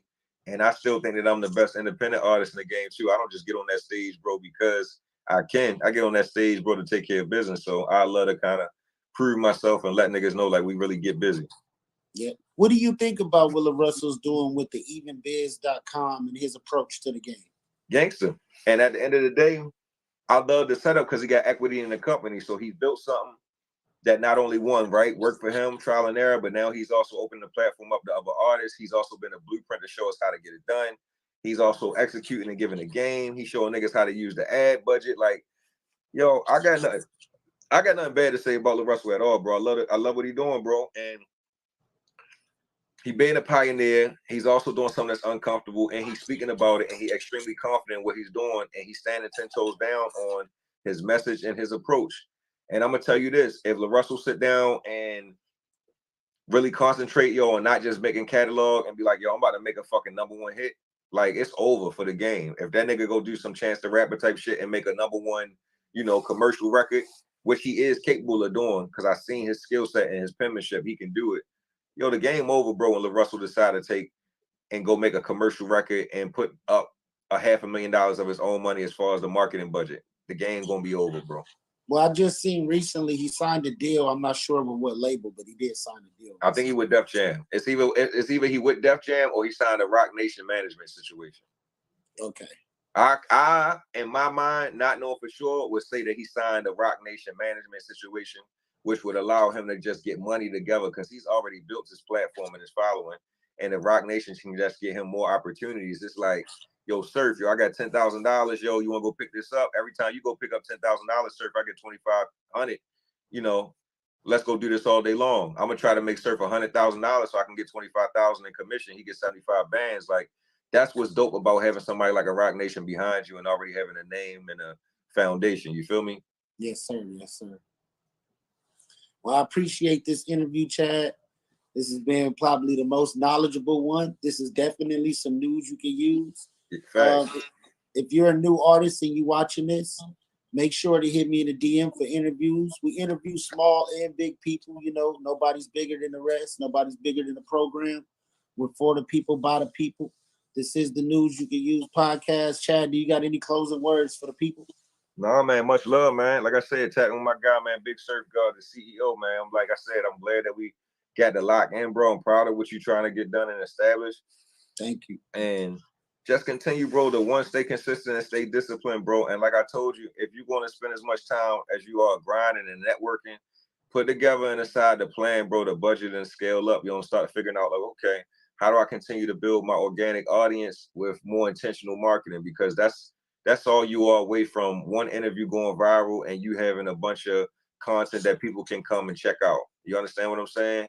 You ain't too far away from one moment, bro, being something that can change your life. And you stay consistent and disciplined, you know, sky's the limit. And, you know, we always hear, bro, to chop and help it out. And you see what I'm going to do, bro. I'm out here getting to work. And it's 2024, bro. We 2 weeks into January, my nigga. I want to see where you at a year from now, and I want to see where I'm at. You feel me? And we always going to circle back. Yeah, we're going to do it again, man. And anytime you want to come back, you're more than welcome to come back. My platform is your platform. I highly appreciate you. This was inspiring. I'm going to watch this about 5 or 6 times to get it right. You know what I'm saying? My man. Yes, sir. And we out, man. This is the News You Can Use podcast. God bless, man. Holla at me, Short. Yes, sir. Not people's opinions, even whether that's a song that maybe somebody only heard, but my track record speaks for itself as far as millions of records sold and as far as impact, bro. People come up to me, they don't come up to me and say ass. People be like, oh, one man could change the world, change my life. You going crazy on Paradise. Can I rap Paradise with you? I don't fuck with you. Really, most people say, boy, I do it. I do it. That's what they be saying to me. You know what I'm saying? Ain't nobody ever came up to me and said ass. So it was a personal attack for no reason to me. You know? It was funny though. It was funny. Yeah, it was funny. But I think it's repairable. But it was funny to everybody else. But yeah, it's not funny to me. It's not. It shouldn't be. So let me just state that it's not funny to me. Yeah, it shouldn't. Because my whole city looking at me crazy. Right. When I go to Detroit, they looking at me crazy that I let this man sit up here and talk to me like that. I respect. And talk about me like that. And I'm not. I can't sit up here and act like that shit funny. It's not funny. Yeah. No, I respect. Because he made money off of that song. Right. He made money off of that song. He made more money off that song than I did. Yeah. because that's the type of deal I have. So what do you guys think about that? Am I disloyal in any way? No, I mean, you know, I'm an outsider. And by the way, let me say this: a lot of people was hitting me up like, I like it. Go ahead. No. Okay, this is it. This is the last we're gonna talk about, bro. Okay, you know what I'm saying? Yeah, because I want y'all to work it out. Me as an outsider looking in, but I don't know your plot. I don't know, you know, what you're going through. I don't know what you've been through. So let's do the talk. Fuck, I forgot what I was about to say now. Forgot what the fuck I was about to say. You want to take another shot? No. It's called drunk memory. You ended it with the he made more money off the song. That's what you ended. Yeah, which he did. Yeah. Right. Yeah. All right. Mm-hmm. So, what do y'all think like, do y'all think that's wrong in any way? Do y'all think it's wrong that man is up B's and he owes me, or his company allegedly owes me M's, or no? And not something that because I'm a nice guy that I actually work based for, on what you're saying. If you go off of what you're saying, of course, it's owed to you. All right, well, let's not talk about it no more. No, but what the important part was when he said the Vivendi part, as if, that's the thing. Is what he's saying is they paid him. Yeah, So. No, the point is that was my issue first. Right. I went to them first because I know good music not gonna play me like that. Right. They're my brothers. Right. They're my brothers. Right. I didn't came through for them. Right. But how close is he to the business, the good music business? For them. For the whole everyone. I didn't came through. They didn't came through for me. But he also said, I'm just being devil advocate. He also said that he doesn't own that. The only thing that he owns was what? Good music? Yeah, he said that. Yeah, he said only thing he fully owns was Jesus, the sneaker company. He said that. Yeah. He probably don't own it fully, but that's what I'm trying to say. Like, how connected is he to the actual company? Well, he can't. To the business. I'm just saying. Some people, how is he micromanaging that company? Is he macromanaging that company? Does he know it's what's the going on? same relation of Drink Champs, the show, being on Revolt TV. They distribute your show, but you're the owner of the show. Yeah. See what I'm saying? I like it. I don't think it's gonna be the same, but it's not okay. I know what he's trying to say. I know exactly what he's trying to say. But I'm just saying. No, I'm not saying that it's the exact percentage wise. I'm saying it's the same relation. Right. And no, I'm saying even the way. I just think that's a different kind of situation. Y'all not hearing me, man. No, I'm hearing you. You're not hearing me. What I'm saying is the money came. Yeah, that's why we understand. To good music. Right. That I was owed. Right. My little crumbs and scraps that I made in a deal that my manager said was the worst deal he ever seen. Right. It's a great opportunity for me, right? Obviously, because I can work my way out of anything, bro. I'm from Detroit, nigga. Right. Period. So I can work my way out of anything. Right. I like this. So what I'm saying is, I worked my way out of the deal when nobody else that's ever been signed to good music has worked their way out of this type of deal that I'm in. 5 albums. Back to back #1 albums, over 50-some million records sold. All these things, platinum songs, all these things, right? The money that I accumulated during that deal from royalties have been paid. I've spent hundreds of thousands of my money to get a analytical report, not an opinion, not like, well, he owe you. No, he owe you. No, he owe you. This is forensic scientists. This is for financial world. That's what auditing is. Yeah, that's what auditing is. That's what I Yeah. See what I'm saying? So it's not about like Vivendi. Okay, so now let me ask. Y'all gotta talk about it real, like good music. Who runs good music? Who owns good music? Talk about it real, bro. Okay, well, if it's not him, then somebody at Good Music, somebody from Good Music Records owes me millions. It may not be Kanye. I don't know. Really? But who else owns it? I don't know. I don't know. I just feel like a trick question. Actually, but I'm in for the trick question. I'm not even going to say that because everything I say can be used against me in a court of law. So I'm going to go ahead and say that I'm owed $6 million and from Kanye West's label Good Music. And that's just what it is. I don't want to talk about this shit no more, man. Let's talk about some other shit. No, okay, cool. And then we can get over this. Okay. But let me ask you. Face to face, man to man. Have you ever just sat down with him and just said, yo, look, let me holler at you, pull you to the side. No media, no nothing. Yo, yeah, I did the forensic sites. They came this, and this. This is what happened. This is what I feel like I'm owed. You know. No, I have not. Okay. I'll tell you why I haven't. Okay. Because I got so much respect for bro that when we in a vibe, whenever we link, it don't be the appropriate time. And I'm from a place where I know the appropriate time to address things like that. You know, I know there's a time and place for business. There's a time and place to be creative. There's a time and place, right? And I had that much respect to not bring it up in certain situations and let the business people deal with that shit. You're absolutely right. You're absolutely correct.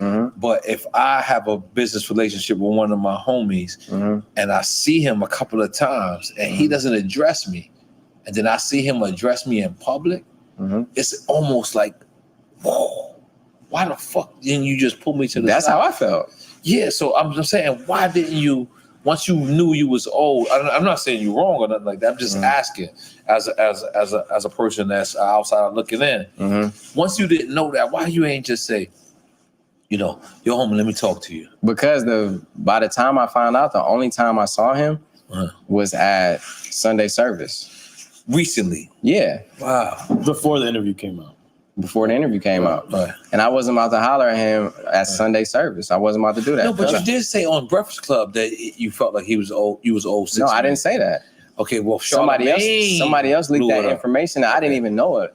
That's what actually made me look into the situation more.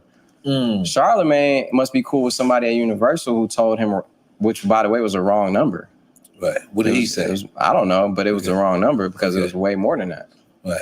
So that wasn't me. I think that was another thing. I think I was talking that, and I wouldn't. You can see how sometimes a person could think that because they thinking like, yo, you was in the studio with Jay, your man leaked the picture. You know what I'm saying? And then that communication. Yeah, this is what I'm saying. You said communication can save the nation. Did you say that? Communication is the bridge to salvation that God is holding our hand to walk across on. Okay? So you can't see how maybe they thought that? Like, all right, cool. Absolutely. Okay. Absolutely. That's very fair. And that's why I don't take very it. fair, you. But that's why I don't take it personally. Honestly. I respect your honesty. That's very fair. Continue. I don't take it personal. Okay. I can't because that's too much of a burden for me to carry.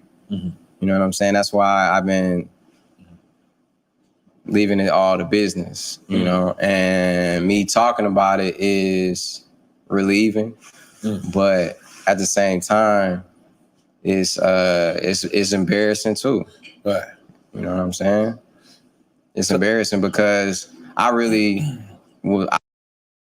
Selling records, $4 million. Y'all know the story. We're gonna get into it today.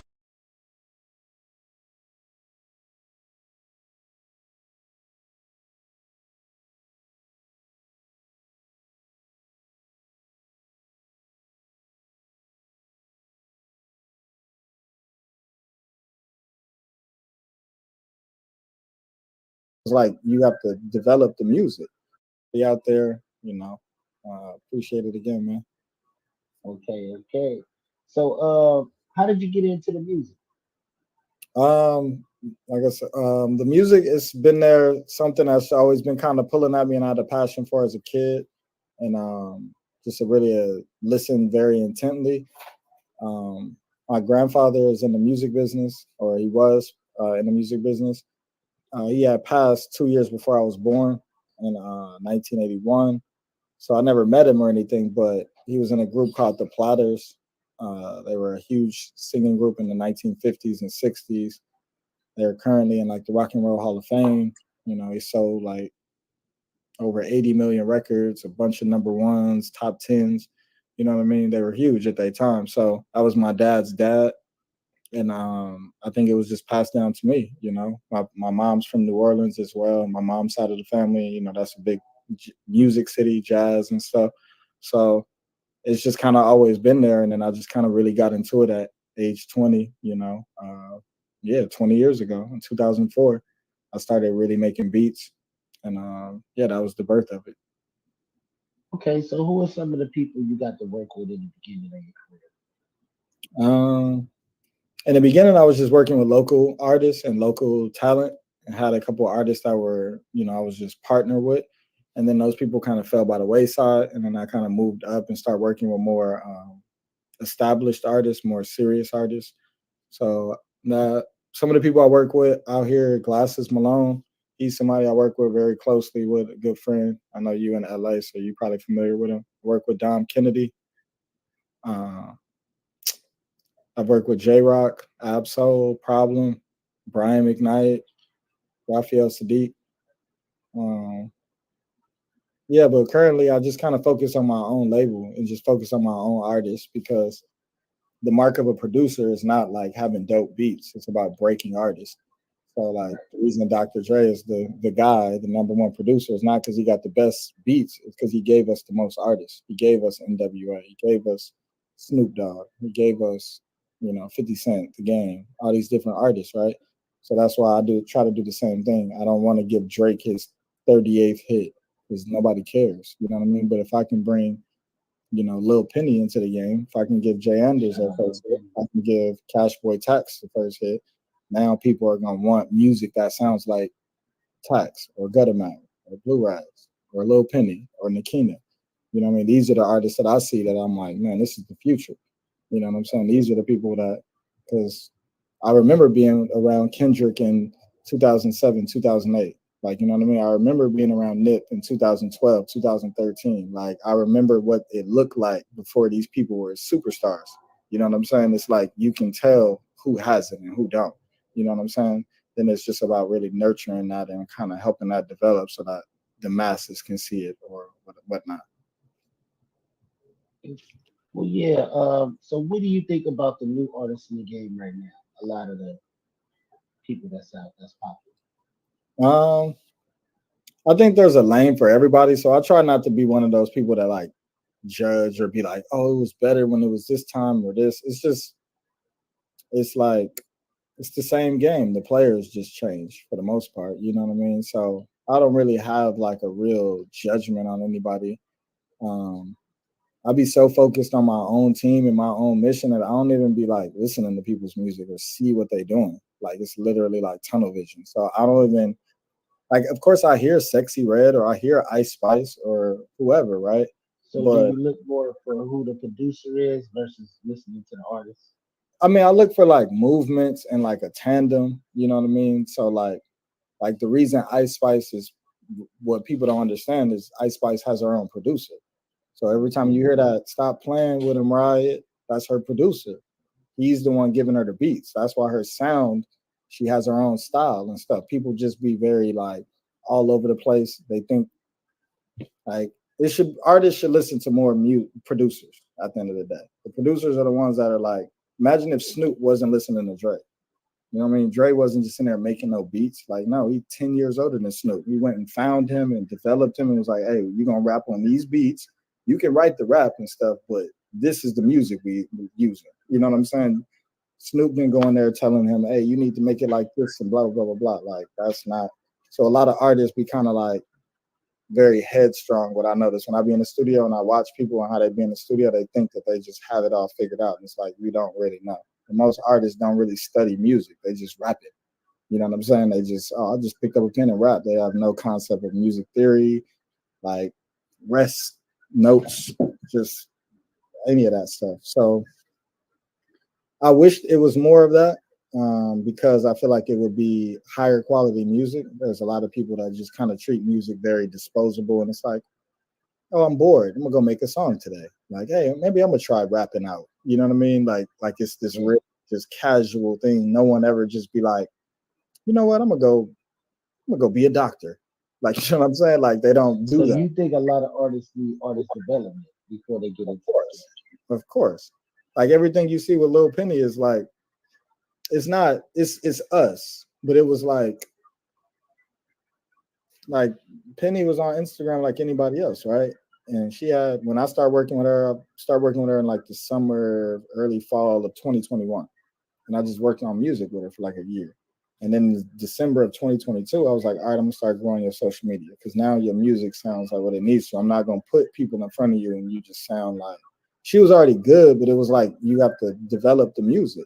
people can rap, but making records is a different thing. Getting in the studio and laying tracks and knowing how it's supposed to sound like and being produced is a different thing. So it takes time to get to that. So she only had like 1,200 followers on her Instagram, and I started growing her Instagram in December of 2022. And now it's January 2024, 13 months later, and she had 12.5K. And you see how people treat her like a dead serious artist. We're about to go to Seattle in April for a show she got. You know what I'm saying? Like, it just be opportunities coming. People sending clothes. People like, hey, you want this free hair? And da-da-da. So she just learning how to use it as like build a brand and be an artist. Like, oh, this is like for real. It ain't just rapping. It's like how to sell merch and connect with fans and do interviews and do all these other parts of it too. You know what I'm saying? So right.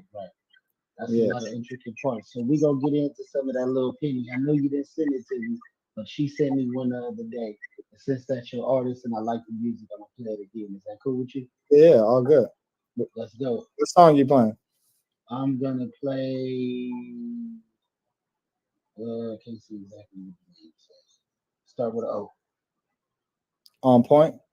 On Point. Is that produced by you? Yeah, they all produced by me. Like I said, it comes out this music that is not produced by me. I don't let other people produce my artists because I don't trust their music. Like, so I just be like, no. So trust and believe. Yeah, everything that comes out of my Timeless is me. All right, we got Lil Penny. You want to introduce the record? This is one of Lil Penny's singles. It's called On Point. It's just a song about, just staying on point. Just got a real fly vibe, smooth vibe, and just got a different texture and sound than what you usually hear today from like most female rap. You know what I mean? So I try to make female rap where guys will hear it too and be like, this is hard, where they could play it in their car without feeling like they got to turn it down. You ain't gonna see no dude riding around banging like ski. It's like that's just not happening. But like I try to see a dude do it, but they're gonna be he gonna be on some something else. But like I want Penny's music to be like where dudes just be like, damn, this is hard, and they can bang it, and it ain't like, the topics of what she's talking about ain't too like, you get what I'm saying. City girl, I get exactly like that. You know what I mean? No offense to them, but it's authentically West Coast. Yeah, and that's always what it's gonna be because that's where we're from, and I feel like it's a responsibility to represent that and like put more of that out there. I'm not gonna be like, let's make some trap music because that's what's in. Like, no, we from the West Coast and we have a culture and a sound and a style that is us, and we should like lean into that because that's what makes us us and special. You know what I'm saying? So, yes, sir. Yeah. My bad. Go ahead, though. Let's go. Right here on the News for You, Lil Penny. Lil Penny, yeah. I stay on point, nigga, like my index. I do it easy, why you looking so perplexed? Tell your niggas don't call, shoot a text. And I'm dissing all these niggas like MTV Next. Punching beats, nigga, like a reflex. Expensive bitch, so I don't never gotta flex. See all the cars, I'm just making the effects. I'm an east side bitch, but I'm coming out the way. See all this. Put your foot in that beat right there. Sneak this and it's gonna get you checked. And I might take a nigga life if he fucking up my check. Big dog, I keep my foot on bitches' necks. Young bitch, the old hair, show respect. I've been the topic, I keep making me the subject. Bitches talking shit, but still do it in the wreck. Why these bitches hating? I ain't even gave my best. And I don't want your nigga like them kids he neglect. Done a lot of shit for niggas, but they gon' forget. Out in Vegas with my niggas rolling in some Corvettes. Tryna ball like my nigga Mello on the Hornets. Damn, I mean the Hornets. I'm out here trying to stack my pockets up till they enormous. The loud pack got me feeling higher than the orbit. Shit, I been that bitch. Tell these other hoes a forfeit. And if a bitch get out of line, she get inside him like a corset. I stay on point, nigga, like my index. I do it easy, why you looking so perplexed?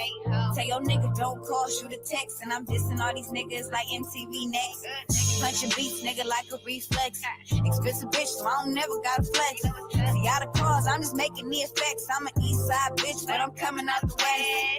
Real bitch, so I don't conform to shit. I'm too solid, I don't gotta force shit. I see these bitches that I don't fuck with. They steady watching, they be lurking on the kid. Cause they know I stay on point like pyramids. Fake bitches cut them off, I forbid. Whether it's family or it's friends, niggas always had it, jitters, that's been hit. Jealousy, eat a bitch alive and I ain't done shit. Pussy hella good, make a nigga wanna come. Live here on the News you can use, y'all here for yourself. Got these niggas missing me and now these niggas homesick. MVP, Yeah, I've been the top pick. The way I kill these niggas, call me John Wick. Make these bitches sick, I do it straight with a flick. Say these niggas dreams, you can call me Saint Nick. Light this shit up, I'm on fire like a pig. I stay on point, nigga, like my index. I do it easy, why you looking so perplexed? Tell your niggas don't call, shoot a text. And I'm dissing all these niggas like MTV Next. Punching beats, nigga, like a reflex. Expensive bitch, so I don't never gotta flex. See, I the call. Inspired, man. So what inspired that one, man? What's funny is, being honest, it was Nakina and Penny were in the studio with me together, and I was gonna make a song. I said I was gonna make a song for them, right? So I was like, I need to make something kind of smooth, but sound like somebody could rap on it too. Like, you know what I mean? So it was supposed to be have my R&B artist on it as well. So I kind of wanted to, just make something like that. But then Nakina ended up having to leave the studio. So me and Penny just kind of worked on the song and we just did it. Like, we just finished it, ourselves. You know what I mean? Because I'd just be like, eat the food that's in front of you, basically. Like, I'll be telling them, treat this like a buffet line. Like, I got 10,000 beats. Don't be so overly picky about, like, people be super picky at the end of the day, I would say. And I'll be like, man, you got to make 200 songs. You got to put out 200 songs. You really got to make like 500 and put out 200. You know what I'm saying? You got to be dropping. You can't just be like, oh, I make music. And they like, well, let me see your iTunes. You got 2 songs. And one was from 2021 and the other one's in 2023. It's like, somebody want to hear that? Like, what? You know what I'm saying? Be more consistent, Yeah, so if you look at Penny's like resume and stuff, you're like, oh, okay, she got like 16 songs. It's like, okay, and she dropping singles like every 6 weeks or so. But I've been wanting to ramp that up to get it to like every 2 to 3 weeks. You know what I'm saying? But it's like you gotta have content and stuff with it. So it's more than just the songs. You gotta have other pieces to the puzzle. So I'll be more kind of focused on all my artists, like learning the content game and like learning that side of it. Because once you master that, then people gonna care about your music and what you're doing. I hate how this looks right now, So which song is by Nakina? Nakina, Intentions. Intentions. All right, we're gonna get into Intentions. So, man, tell us a little bit about the song and how y'all came up with it. So this is Nakina's latest single. I was actually gonna see something. I don't know if this makes sense or not to do.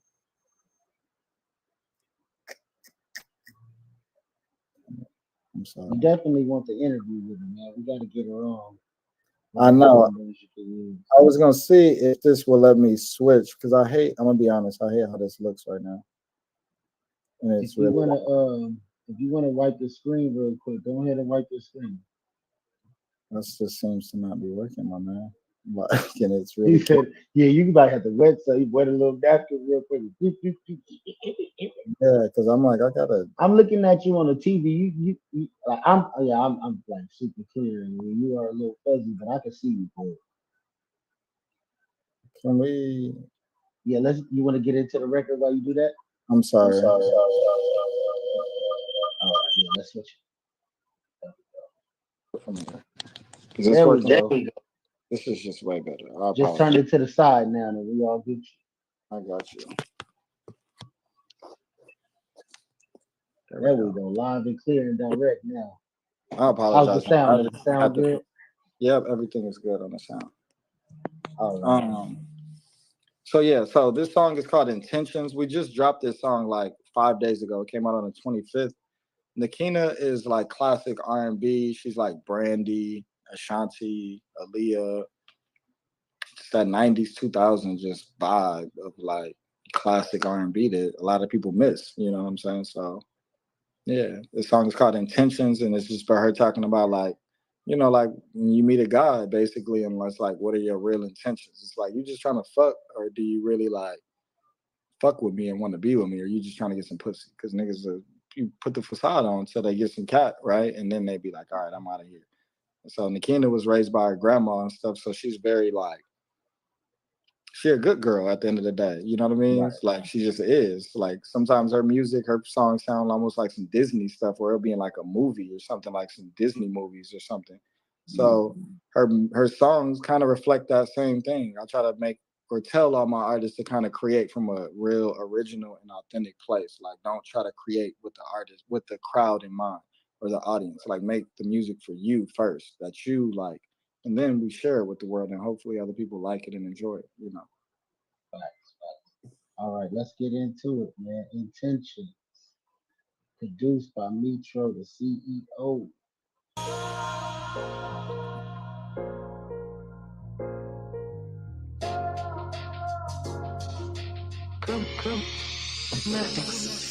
Sweet and link and we do it again.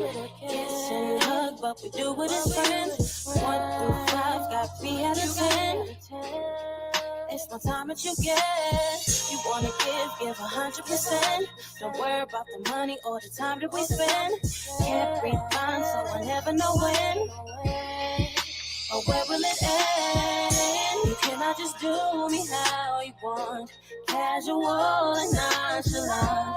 And I don't expect a lot, so just treat me right, cause I don't want just anybody to just love and touch my body. Get to know me on that level. Wanna know if this is special. What are your intentions? What are your intentions? You got my attention. You got my attention. What are your intentions? Tell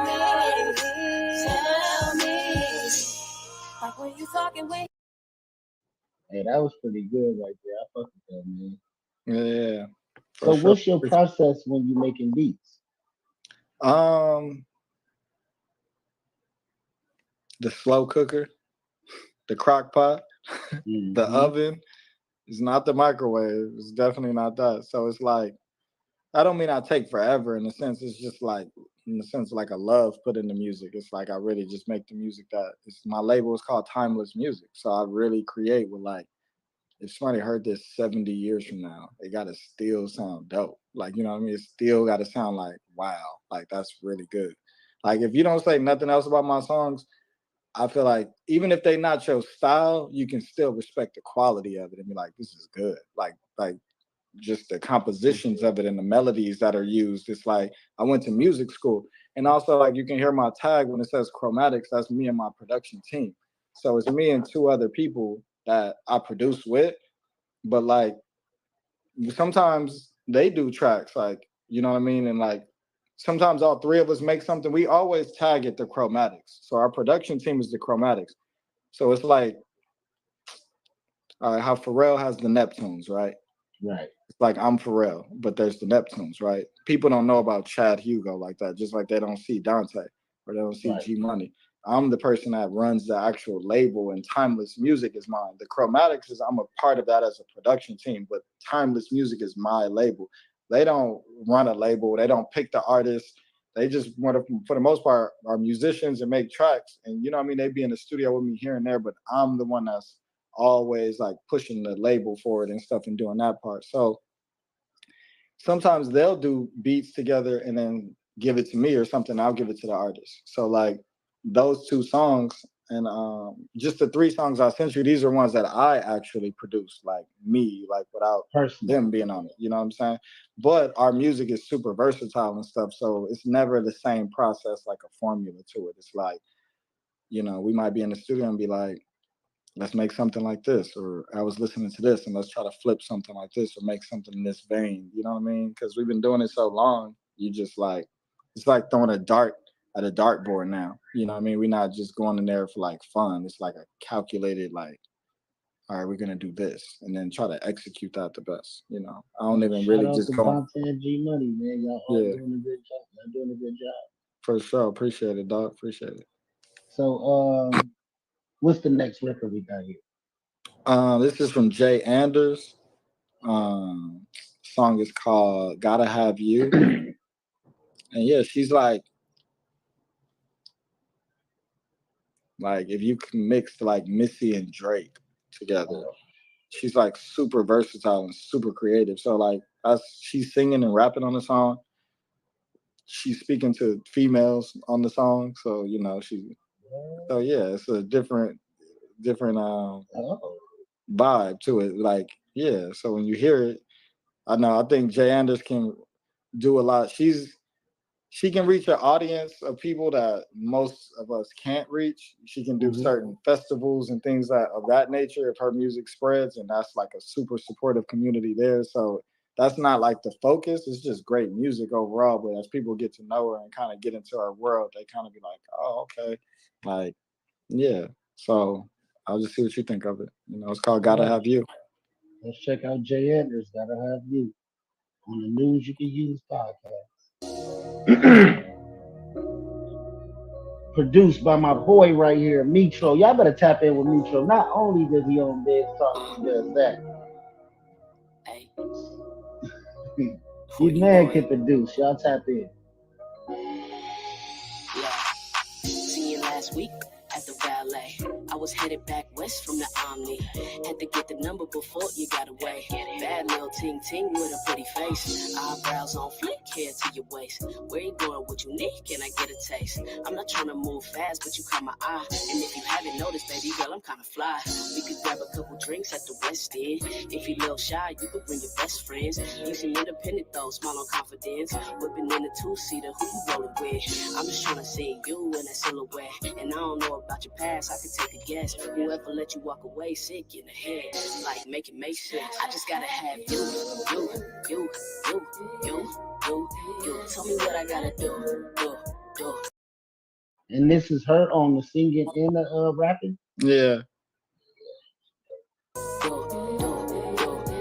just gotta have you. Tell me what I gotta do. Got you laughing at my jokes in a good mood. Conversations on the phone, healing old wounds. Drives on the coastline, eating good food. I shine, you shine, spending time with you. Compliment each other. Y'all tap in, man. Jump man off the bench. Jay Anders. Y'all go check her out. With your bloody shoes. Diamonds dancing in the light, Nike track suit. We can hit the Bev Center, what you wanna do? Black mud, think of you in the vinyl room. God made a masterpiece when he created you. Work of art, can I put you in my... So, Metro, where you from, man?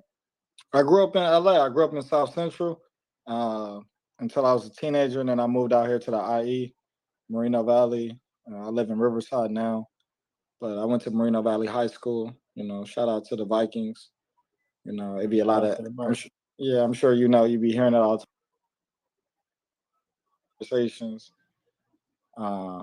To me, my roots are in LA and my branches are here in the IE, and it's all just SoCal. It's all the same culture, same vibe. It ain't no competition or none of that. You know what I mean? It's just Southern Cali, you know. So what made you get into social media marketing? To be honest, it wasn't something that I did out of like, oh, this is a good idea to like. I kind of stumbled into it because so I started doing it in 2015, and that happened because even though I had placements with people like Dom Kennedy and Glasses Malone and that, of beats like that, you know what I'm saying? So it was like, I basically just thought like, man, if I could figure out a way to get all the rappers that follow Dom Kennedy on Instagram to know who I am, they would buy my beats because they'd be like, you make beats for Dom? What? And I'm talking to you? So, you know what I mean? So I just was like, we need to figure out a way to do that. So at the time, don't skip past that, Metro. I don't mean to interrupt you. You make beats for Dom? Yeah. I didn't know that, Metro. Why you? I said that in the beginning when you said what artist you work with. I said Glasses Malone, Dom Kennedy, J. Yeah, but working with somebody and like being their producer. So what do you like? Come on, tell us what projects. Let's get into it. We gotta talk about this. From the West Side with Love too. Okay. You know that album? Yeah, I'm a big Dom fan, man. That's one of my boys right there. Money Don't Stop. Okay. Track 6 on West Side with Love 2. I did that joint. Me and my team, not just me. We all three did. Way back in like 2011, but that's like a classic West Coast album. You know what I'm saying? So that was like, yeah, right in the thick of the album, right in the middle of it. Like, you know what I mean? So other songs I got with him, I got a song called After Hours with him and Glasses Malone on it together. Okay, and then, I know G. Yeah, and then we and that song is on Glass House 2 album. So I A&R'd that album, Glass House 2 for G Malone. And album, you know, I only produced one song, which was the outro song. You know, I closed the album out. And yeah, just kind of had my fingerprints over the rest of the album. Yeah. Okay, that's what's up. So, all right, I didn't mean to interrupt you, man. No, you good. You was about to break it down. So, where you stopped was you wanted to get everybody to come and start watching your page so they'll know that you was making these beats for Dom and Exactly. Glasses. So basically, talking about a target audience, even right now, people are barely getting hip to that term. But in 2015, I think I looked at a video on YouTube or something. They were like, you don't need random followers. It might have been a Gary Vee video or something. And he was like, you don't need random followers. You need a target audience. You need specific people that's looking for what you offer. And I was like, he right. And I remember going on Google and was like, Instagram target audience. And I promise you, this website popped up. It was called Instagram at the time. And it was like, it's shut down. Yeah, you can like automate your Instagram account, right? Okay. So I was like, popping in too. You keep popping in and out. I don't know why that's doing that. I see that too. I don't know why that's doing that. All right.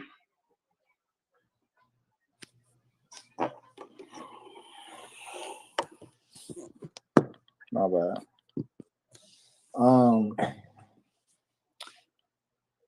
So you was talking I'm about. gonna try to keep it brief. I'll try to keep it brief without going too long-winded. I found a software online, and then I just was like, it says you can send like automate your page. You can send out likes and comments to other people's pages, and you can do follow on follow. Right. So I just like set up my account and like set up like a trial with it. And it was like 2 a.m. and I just was like, I was kind of sketched out about it because I was like, I gotta put my password in here, and like I was just like, I don't know. But I was like, well, I ain't got nothing else to lose. I only got 2,000 followers on Instagram anyway. Who cares? Like, you know what I'm saying? Right. So it was like, so then I just plugged my page into it and went to sleep. You know what I'm saying? And then I woke up the next morning and I saw crazy activity and engagement on my page, like way more than what I normally got. You know what I'm saying? So I was like, wait a minute. So then over the next couple of days, it was just going up like that, right?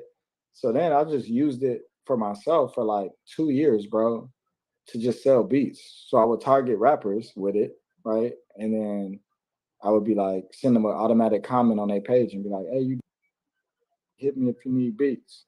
I don't know why it keeps doing that. We good. So then rappers start hitting me up, and I would target Dom Kennedy's page and whatnot, and Glasses Malone. And then in my bio, it said credits, Dom Kennedy, G Malone, da. So when people came to my page, they would see that and like, yo, you make beats for Dom, like just like you said, right? Yeah. Like, oh shit, I'm a fan of him, right? And it's 2015, 16, 17. So it's he way hotter than he is right now in the sense, right? So people would be like, man, I rap. I want some beats. How much your beats? And I'd be like, oh, $100, right? So I'll start making like $2,000-$3,000 a month, like just selling beats. And I was like, oh, this is cool. And then in 2017, I realized, man, if I've been using this for 2 years and I'm like addicted to this, other people would want this. Like people would want this more than they would want my beats. So then I started thinking like, to be honest, I was like, at the time, it only cost me $10 a month to do it, to like run an account. So I was like, if I tell somebody it's $100, I'll just pay the $10 to the software. They don't know this software exists, and I could just run it for them. So I was like, if I get 100 people to pay me $100, that's $10,000 a month. You know what I'm saying? So it was just like way more people want to grow their Instagram than buy my beats. So I was like, I'm just gonna start talking to people about it. You know what I mean? So that went from 2017 to 2020. Long story short, the software got not deleted, but it got blocked by Instagram. Instagram kind of was like, yeah, I need to stop with that. So I had like 350 clients at that point. And you have 300 some people paying $100 a month. That's like $30,000 a month, right? Straight off the ground. That's good money right there. Yeah. So I'm like, when it went down, I lost all my clientele in 2020, right? In the middle of the pandemic. The good thing was that I saved up a bunch of money, so I wasn't tripping that much. But when you make that type of money, you can't really like just let it go and be like, oh, that was a cool wave. It's like, nah, like I got to figure out how to do that again. Like I got to really figure out my way around it. So all the way through 2021 into 2022, kind of just searching, found a developer, told him what I wanted. and basically paid him to like create it. You know what I mean? Because he told me, I met him at the seminar. He told me he could like what he did, and I was like, man, I've been looking for somebody like you. Like and I told him what I did before and kind of showed him like, can you create something like this? And he was like, yeah. So he basically, I paid him to like create it, and then I just ran my page and my like close friends and family for like 6 months until like September or so, just to make sure everything was smooth again. And then relaunched my agency in like September of 2022. And at that time, the prices were $197. And then I did that from all the way to through 2023. And then the top of 2024, I've moved my prices up to $297 a month now. You know what I'm saying? Now I have another 230, 240 clients right now. You know what I mean? So now all my artists use it and they be promoting it to other people, trying to tell them like how you see with Penny, right? Like, and people just don't be listening. That's why she be so frustrated, because she like people not listening to understand what is going on here. It's like, they don't know when we like their story that it's marketing. They think Penny's like interested or something. They think she's choosing up or something, right?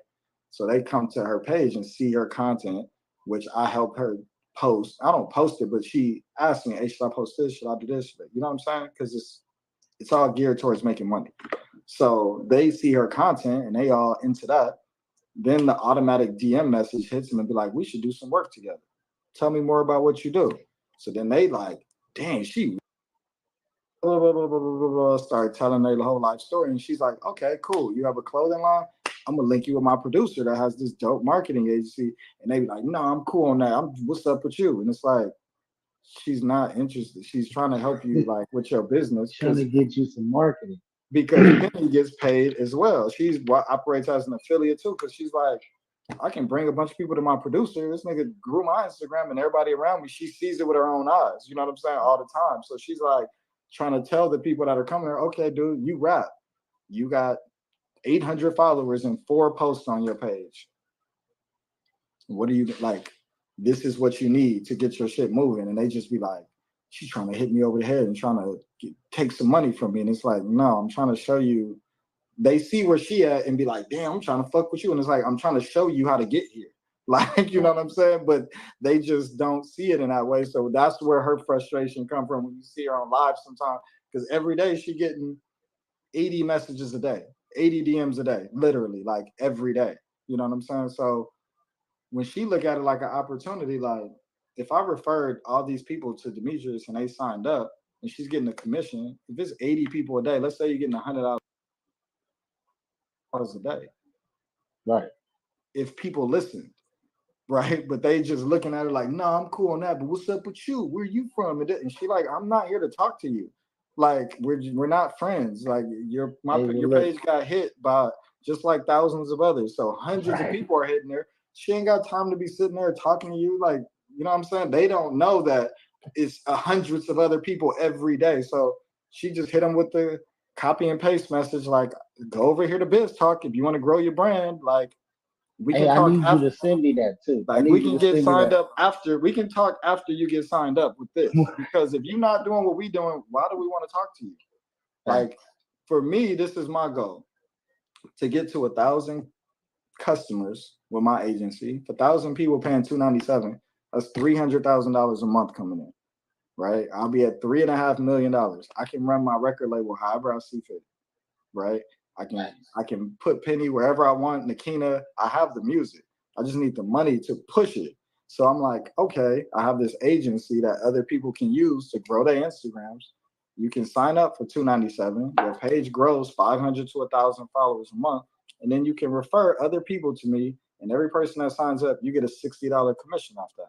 And then that's paid every single month. Every month so it's like, I'm a win, you a win, that person, we all can make money together. But people just see the front end of, he trying to charge me $300 a month. And it's like, bruh, like they don't see, like, yeah, they just don't get it. So you have to have a product or service to benefit from Biz Talk. If you just want to use it for clout or followers, You ain't gonna be able to make no money. You gotta be. Yeah, I mean, and then it's just gonna feel like a $300 bill. Right. And you don't want to just have another bill. I'm not here to just charge nobody no bill. I'm here to help you make money and show you, like, hey, I learned this in 2015. This is what freed me up. Do the same thing.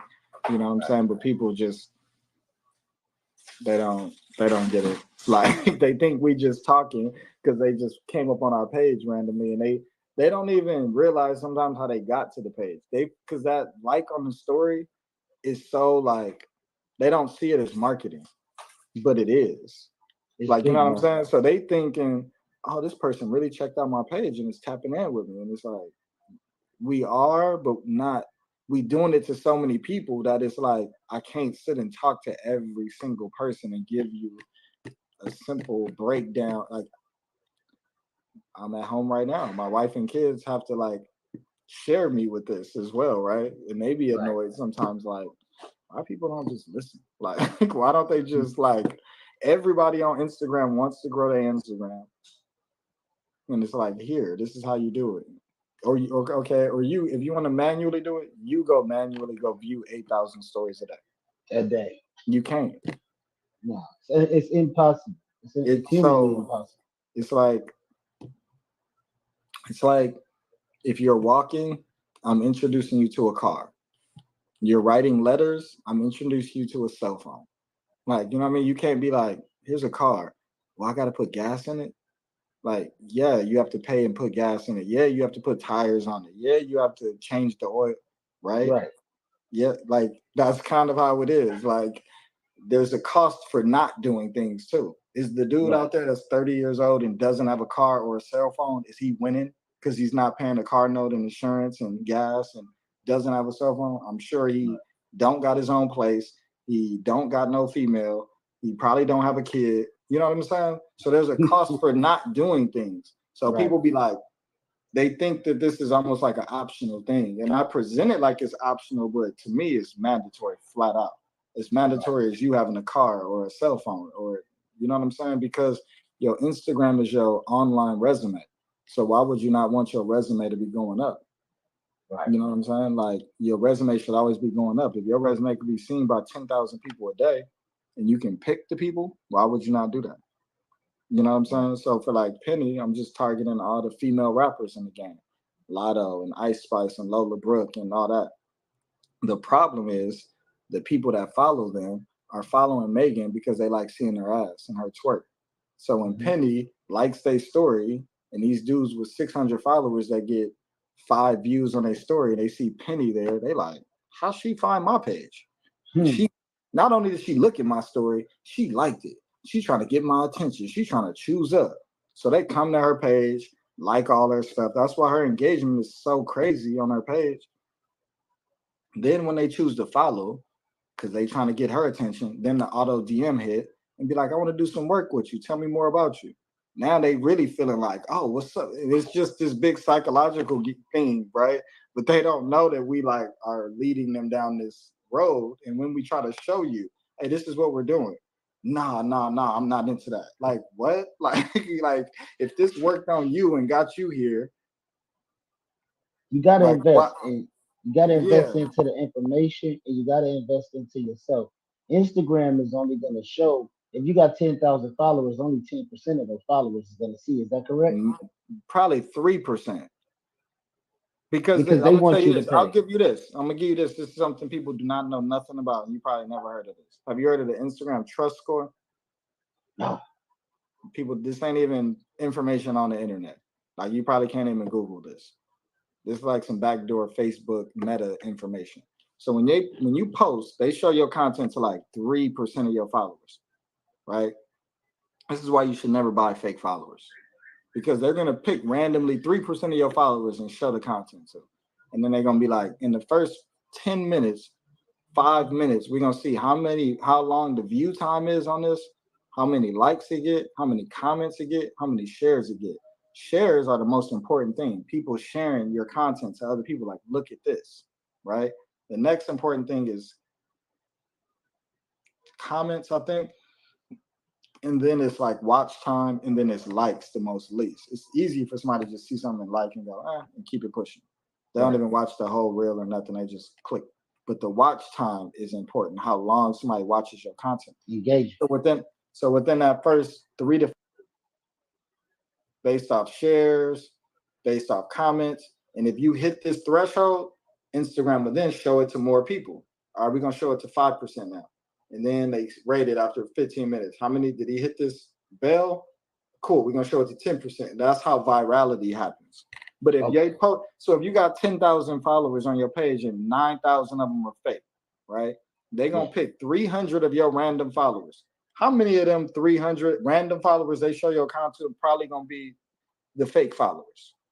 Probably 80%, maybe. Exactly. So now 275 that they showed it to are bots and 25 real people seen it. So Instagram, and then out of that 25, 3 people liked it and 1 left a comment. So Instagram, like, we showed this to 300 people and 3 people liked it. This is garbage. And then they stopped showing your shit to people. So explain the difference between bots and what BizTalk does. Okay, so bots, this is a huge, I'm glad you asked that question because this is something that people do not understand. When you buy followers, you're buying a set. If somebody can tell you, hey, I'm gonna give you 5,000 followers, I'm gonna give you like that, those aren't real. They're dead accounts that people just created and then they just make that page follow yours, but they aren't a real person behind it to like interact on a normal. It's just a fluff number of an account. You know what I mean? 10% of accounts on Instagram are bot accounts anyway. There's 2 billion people on Instagram. 200 million are just bot whatever dead accounts, just burner accounts from people and whatever, right? What I'm doing is kind of making your page act like a bot and just do a bunch of tasks that you can't manually do. So instead of your page sitting here and then somebody dumping followers on your page to just inflate your numbers in one day, I'm making your page get off the pedestal that you're sitting on. Everybody's on this pedestal on Instagram, posting and saying, like me, like me. I like that. Yeah, I like that. I like that. People gonna go, oh, thanks. And then they're gonna come back and do it to you. It's the universal law. You show love, you're gonna receive love. I just have a software that makes you go do this to thousands of people every day. So people don't even know this is possible to be done. So when I'm explaining it, they're like, it sounds like it makes sense, but I have to educate them on, because a lot of people on social media, they don't know nothing about social media. They don't know how it works, how to get cracking on it, how to make money off it. They just do goofy stuff all day. I just look at it all day and be like, look at all these people not making no money. And I done made over $1 million in 5 years off Instagram, $200,000 a year, easily. Like, you know what I'm saying? Like, off the gram. Like, so I'm trying to help Penny get to 10,000 a month, Nakina get to 10,000 a month. My artists around me, because now we just all making money and we helping out a bunch of other people do the same thing. It's like a gold mine, you know what I'm saying? But the problem comes in when other people come because they don't get it. They don't know what's going on. So for us, we just be like, we just try to find people that get it. Because 90% of people out here, bro, are just lost cause. They just don't they don't have a high level of ambition. They're not forward thinking. They don't have critical thinking skills. They lack comprehension skills. People don't read.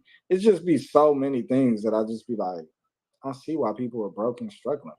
You got a good question. So if you were a new business entrepreneur, what book would you read? Think and Grow Rich. I was gonna say Rich Dad, Poor Dad. You like that one? That one's cool too. Have you read Think and Grow Rich? I probably read like a couple chapters, but I haven't read those. Yeah, Think and Grow Rich and Outwitting the Devil. Okay, both by Napoleon Hill. You read that one? Yeah. Yeah. Those are two, because people so much programming in the world. Mm-hmm.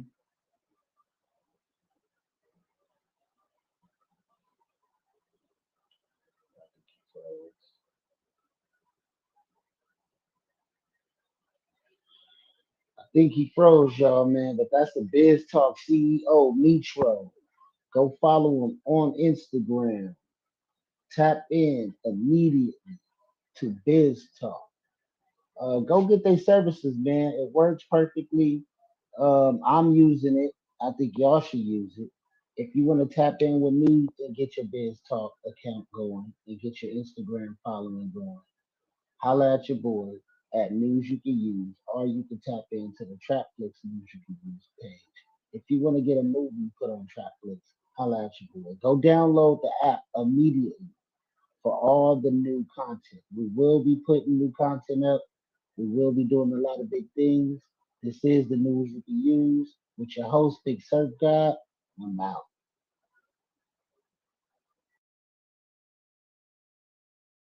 Hey, Hanks that Green, hope you're Sabi. This is your boy N-O-R-E. What up, it's DJ EFN. And this is motherfucking Drink Champs Podcast. Make some noise! Good beat, hopefully is what it should be. This is your boy N-O-R-E. And EFN is on vacation. I haven't used that word in over 10 years, vacation. But let's big him up wherever he's at. Before we get into tonight's episodes, I want to big up Wave, a tremendous company out there. Big up my man Steve Rifkin. We wanted a sexy place to do this, and they provided it, so big them up.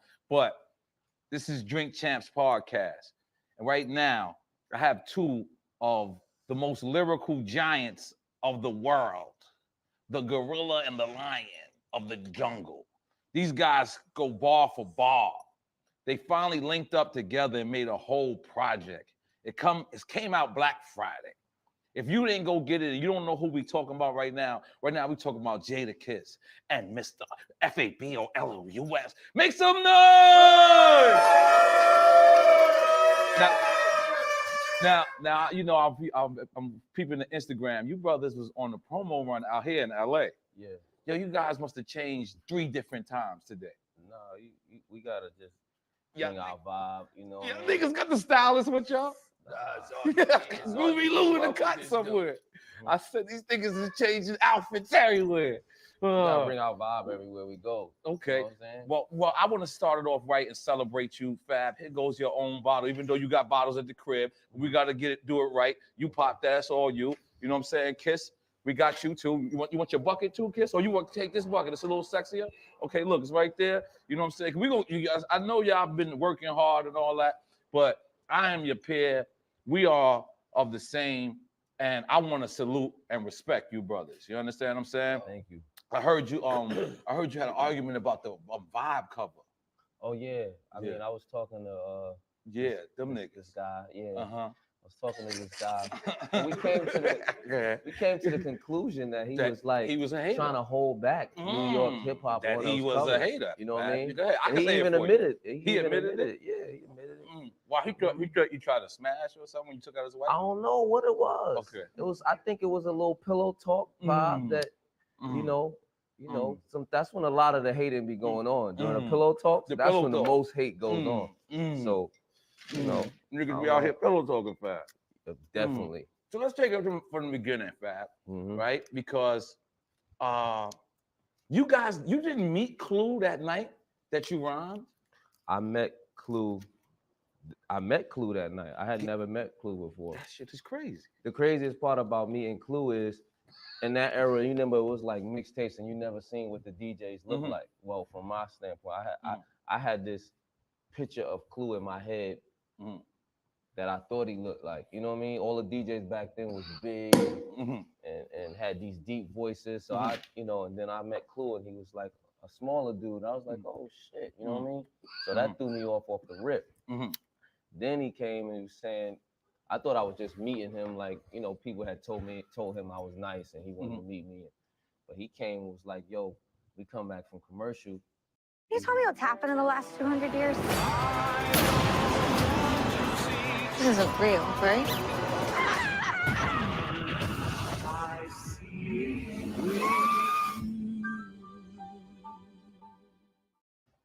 We gonna rhyme on it. We gonna have a freestyle on the air with Nori and Fabulous, and I'm just like, oh shit! I just knew it was an opportunity that I couldn't just not put my all into. I didn't know when I was gonna get this opportunity again. You know what I'm saying? So You know, I had no idea I was gonna be there.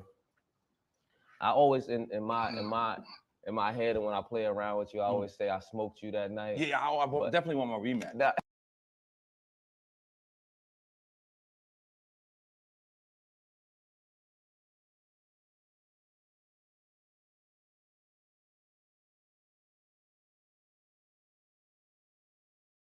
It's like you have to develop the music. People can rap, but making records is a different thing. Getting in the studio and laying tracks and knowing how it's supposed to sound like and being produced is a different thing. So it takes time to get to that. So she only had like 1,200 followers on her Instagram, and I started growing her Instagram in December of 2022. And now it's January 2024, 13 months later, and she had 12.5K. And you see how people treat her like a dead serious artist. We're about to go to Seattle in April for a show she got. You know what I'm saying? Like, it just be opportunities coming. People sending clothes. People like, hey, you want this free hair? And da-da-da. So she just learning how to use it as like build a brand and be an artist. Like, oh, this is like for real. It ain't just rapping. It's like how to sell merch and connect with fans and do interviews and do all these other.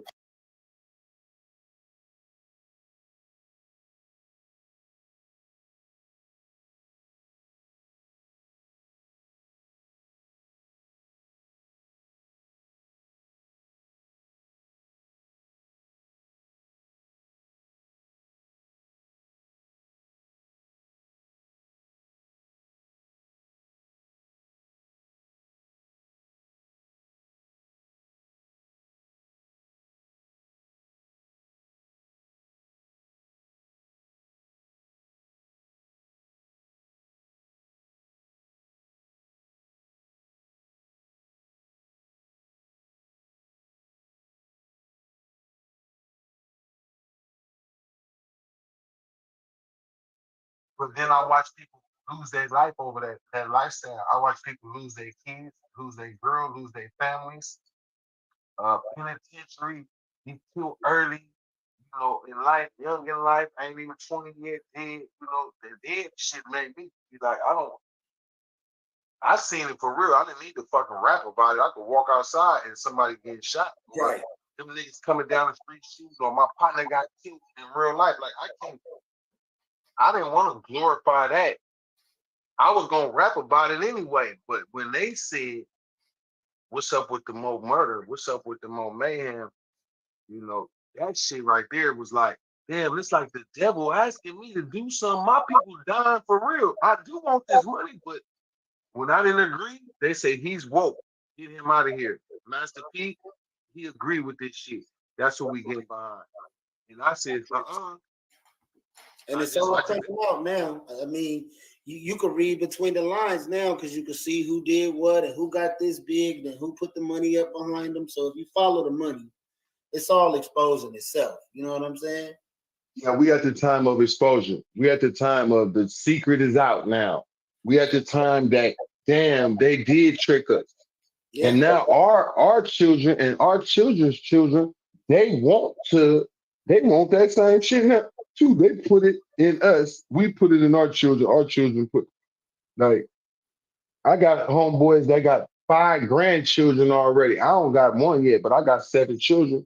I got 2 adults, but they ain't had no children yet. But I think, damn, my son finna be 30, and I had him when I was 20 or 20. Yeah, I was 20.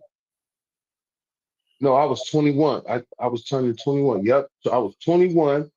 So that means my son could easily be having a child that's 7, 8, or 9. But if he did, shit, that child will be listening to some pretty hard rap right now. These 10-year-olds, they like, you know, they like this shit. They like Lil Durk. You know what I mean? They like NBA Youngboy. You know, they might only be 6, 7, 8, 9, 10, 11. That group like NBA Youngboy. They like that. They loving him. He is the youngest of the mega stars. So I'm thankful though that I didn't do that. And I don't regret not making the millions through that process.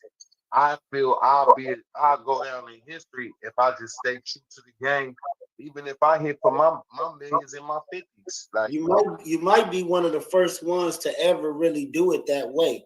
Because when I was, we in the game, we do interviews, we talk to people behind closed doors. And what I figured is it's a lot of smoke and mirrors, a lot of button pressing, a lot of force feeding. And a lot of these people really ain't got talent. But if you hear a song 20 times a day on the radio, you eventually gonna mumble the words and you gonna know it. So it's being forced down your throat. You know what I'm saying? And as we can see now, the people that they coming out with music now, that definitely ain't about no talent. The angle of it's the message. If your message can resonate and you halfway decent, we can make you a megastar. Like Ice Spice, garbage, but she rap good enough and shake her booty, and they, put the video, put her with Megan Thee Stallion and Nicki Minaj and all that. Then it's a no-brainer. There's a group of girls that are gonna say, "Well, I like Ice Spice better. Right. Me and her fit better. Oh no, I like Sexy Red better. Oh, okay, Sexy Red. She represents the way I feel. Okay, I still love Nicki Minaj. So you got the women because you can pick and choose what type of woman do you like, but it ain't none of them saying protect yourself, have a family, do good, cover your body up, be respectful. Ain't none of that type of shit going on right now. Hey, what's crazy if I haven't heard it, and if it is there, they're not promoting it. You got to say, I'm shaking my ass. Yep. If you don't say that, you're not going on like number one, unless you got one of them feel good songs. You know what I mean? Like a feel good song, you might can burst through. But they prefer that you say shake your ass because they need teen pregnancy, they need teen HIV, teen herpes, chlamydia, syphilis, all of the stuff, all of the sexual diseases. That for those that's listen to the music and got a little joint, or maybe had a little drink, or maybe popped a pill or snipped some, now it's okay. You listening to that, you gonna want to do the shit they talking about. Next thing you know, your ass pregnant. Next thing you know, you got AIDS in high school. And had an abortion. Or there you go. You have an abortion, now you used to having abortions. This shit ain't nothing to you, even though it's killing a life. But for your uncomfortableness, I can't be uncomfortable. I got a party. I can't be pregnant right now. So let me kill it. That's crazy. And a lot of ladies, they joke about it, but that's almost like murder damn near on a smaller level, but the repercussions could damn near be the same thing. Like you see this baby and you let it get bigger inside of you. Okay, I keep it to 3-4 months. I'm gonna get my ass thick, I'm gonna be looking cute. Bam, take the baby out. Take the baby out. So it all served a purpose. Yep. The music is so desensitizing right now that these allegations that they're talking about, people is doing at home. In real life, you think this ain't going on, Fig? This is going on in people's life. No, that aspect of what they talking about is definitely going on. A lot of these girls is pregnant by a dude twice their age. Pregnant. You know what I mean? You got 15-year-olds pregnant by 30-year-olds because their body didn't grew so much where a nigga be like, shit, she big enough for me. And then, she thick. Okay, cool. She young and she fresh, So that shit is definitely happening. And I know this story or what our brother going through, and I still call him my brother. I don't know if he's guilty or not, man. I ain't made no post bashing that man. Hell nah. Shout out to Mr. Farrakhan. He say, when you see a man fall, don't laugh. Learn from it. Because you might have some aspects of that same thing in your life. And all that laughing you doing, damn, now your ass falling. Now you getting the same thing that you was dishing out. When that shit come back, or maybe you got something in your closet. You've been hanging out with a guy that looked like a girl or some shit like that. Now they it's a true reality. So I'm staying in my lane, learning from it. As you know, if you've been following my career, I was getting slandered heavy for a couple years in a row. JT scamming, he on crack, he's robbing people. They had the worst shit out on me, right?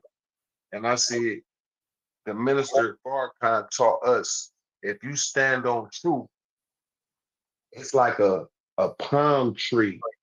In tornadoes, palm trees last longer than oak trees or one of them other kind of trees because the palm tree can do this. Yep. When the wind blowing, it might go this way, blowing your ass off. So I felt like when you're standing on truth, it's similar, right? That don't mean you can't still get knocked off because all the accusations and smear campaigning actually toughened me up.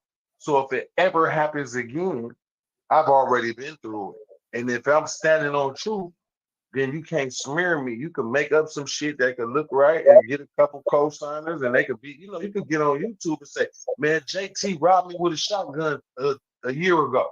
Right.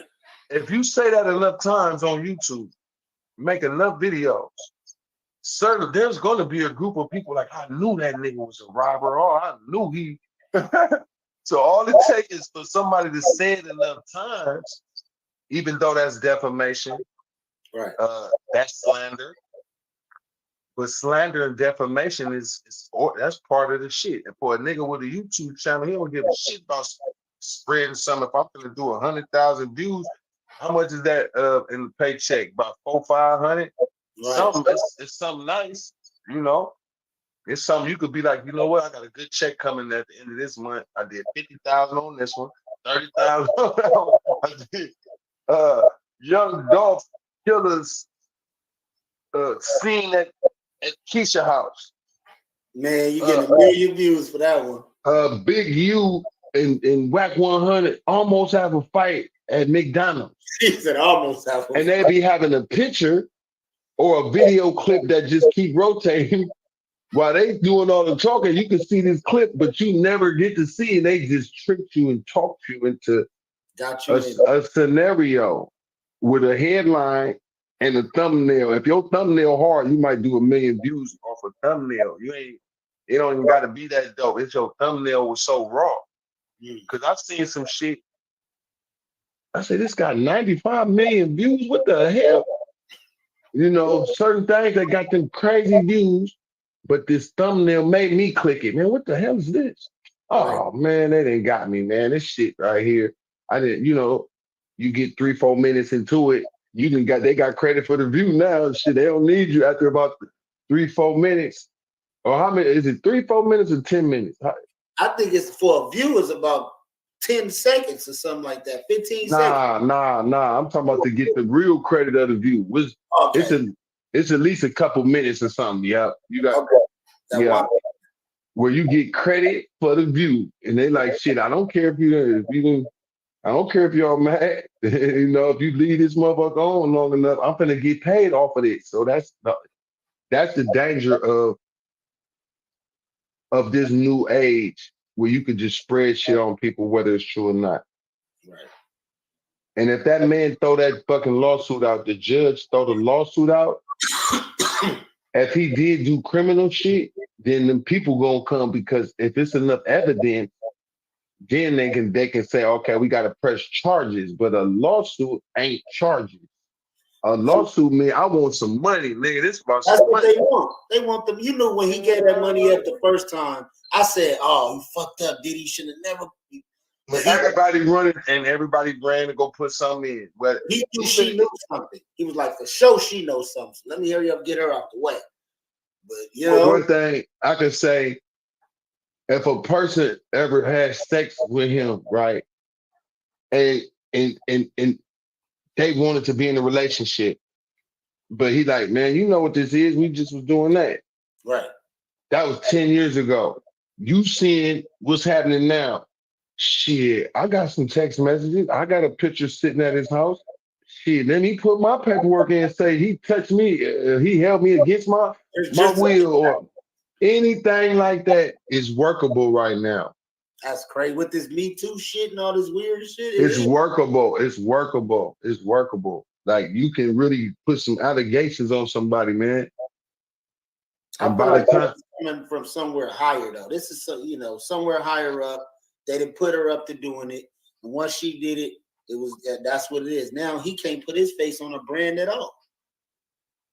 if I was him, I'd sell everything I own right now. Get rid of I'd everything. sell it. I'd sell it. I'd sell it, and transfer the money over there to Bermuda Triangle or wherever them rich people. I don't know what country that it's one of them countries. If you put it in that bank over there, nobody can't touch it. They got some banks like that. Yeah, they do. I wire that money on out my account right now. I keep about, I keep $1 million or $2 million. You know, if he had all these 500 million they was talking about, or was they lying? That's when it come out too. Was he really a billionaire or was he a proclaimed billionaire? Well, we seen Kanye West when they took the deal. He went from 1.something billion only to 400 million. I say, wait a minute. So you mean to tell me they holding the rest of the money? They let you claim billionaire status, but you don't actually get to hold the money? Oh no. I don't like that deal right there. That's why he didn't give a fuck. That's why he didn't care. He said, I'm never gonna get that money anyway. Shit, he been whopping them doing other shit. He's so popular and famous. It's even Jewish people that's like that love Kanye West. Like, let me spend some money with Kanye so he can do this for me. I mean, shit, if he a genius, I mean, he might have said bad shit, but even white people still want to do business with him. They like, look. He might have said some things that offended people. I ain't hear no lies. Well, I know he definitely say shit recklessly, but that's his style. He don't care. Nigga, I'm Kanye West. Nigga, I'm Jesus, and I'm God, and I'm, he said he God, Jesus. He might make a apology and then take it back. I mean, different days. They say they gave him some what you call it, some medicine or something that they gave him to help him stay calm or stay.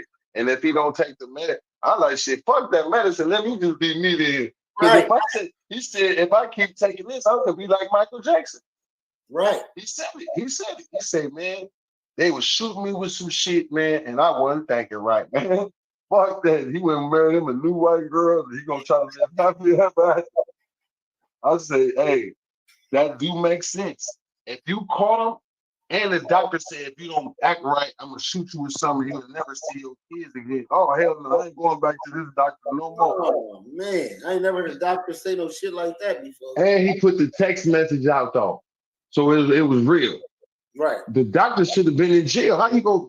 So you mean tell me you're gonna give me a shot and I'm never gonna think right again? Man, I'm never coming back over there to your clinic, and I'm scared to even go to clinics now. Or hospitals or whatever. He said, fuck that shit. You got to go meet him, an African doctor over there in Africa somewhere.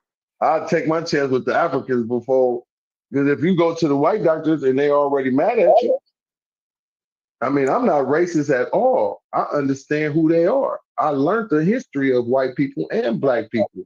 So the job that they have to do, they're just doing what they're born to do. But you can't just keep bullying us though, neither. And I'm part of the generation that's like, man, we tired of this shit. I don't want to be no fucking slave. Nah. I'd rather be a gang member than be a slave. Yeah, I'd rather be a gang member, and maybe we do got to kill each other. Fuck it, I'm part of that. But that sounds better than being a slave. Right. You scary as hell. Oh, yes, sir, master, and all that type of thing. We ain't on that type of time. Oh, please give me a job, or please this and that. It's like, nah, I like the fact that God made this thing away with. It's hard to be independent, but if you're a praying man, if you feed the community, help the youth, do something of positivity to help your community, you can make it. Because you're not gonna make it if you don't give back. I mean, that's one of the secrets that I can share with anybody who's watching. Right. Man, when I learned the secret from Minister Farrakhan, he said, when God bless you to make money, it's actually not just for you and your family. It's for you, your family first. But portion of that is to help those in need. And that's part of the job. Your people is suffering. So through giving back, you put yourself in a position where God could give you something when you need it. Right. I watched my boy Crip Mac run with that, Free Crip Mac. And he definitely really felt that way. Like every time I make some money, I'm finna go give back to these people that don't nobody care about. You know that gets you hated too. That gets you hated. It gets you hated. But on another note, you know, Trapflix, that's part of my goal. When I went to Africa, you know, I was able to build them water wells and get that food out. And I was like, damn, this money is a lot, but it's really not a lot. Because in America, we spend this kind of money just on the weekend, going out, party with your partners, getting high, hotel rooms, females, fine clothes. If you're in Atlanta, you throwing some ones at the strip club, the strip girls. Oh man, you'll run through some money and be like, damn, what the hell I just did? Thursday night, I had 3,500 in my pocket. Monday morning, I'm down to like a 400 or like a. Ooh, don't be at like a 200-300. You're gonna be mad. But 3,500, man, listen. I'm using that number because that's like a big ass number if you got it in your pocket. Right. If your bills paid and you got an extra 3,500, there's no way in hell I'm running through my money the way the past is. Going to the strip club for some wings, nigga. Hell nah. I don't care about no Jordans. I'm not spending 400 on no Jordans on my 3,500. I'm using that number because that's a great number to analyze. That's a number that most of us could get our hands on. But for people who making 8,000 a month off DoorDash and some dudes at a job busting his backside and he only making 3,500, I don't know if that don't even. Well, you got to get in where you fit in. But if I seen somebody who made 8,000 and they just driving around picking up groceries, I think I like that. I don't know. There's something about that turned me on. JT, if you ain't doing, I don't care what you got going. If you can go make this week 2,000, just drive around and go pick up everybody. That ain't a hard job, man. You know it is. I did it before, JT. Let me tell you. Oh, it is hard. I'm finna tell you the hard part. It's good when you got to go to Walmart, but when they send you to the little Korean stores and shit, man, you don't that shit. You got 20 items. Nobody speaks English in the store and want to help you. Oh, you're gonna have a hard day. Oh, so you talking about that's the hard part. So the hard part is going to places. But you don't gotta take that order though, right? No, you don't have to, but those ones pay the most. Go pick me up some shit at a store that ain't even popular, man. It's way over here it's way somewhere hella far. And you're gonna have to probably stand in line or it's in a dangerous neighborhood somewhere over there. Jeez. Go to bring me some Harold's chicken wings from what's that place in LA where they can shoot motherfuckers at the chicken wing spot? Oh man, it's playing all of Louisiana's. That's right. Louisiana chicken. Louisiana's, boy.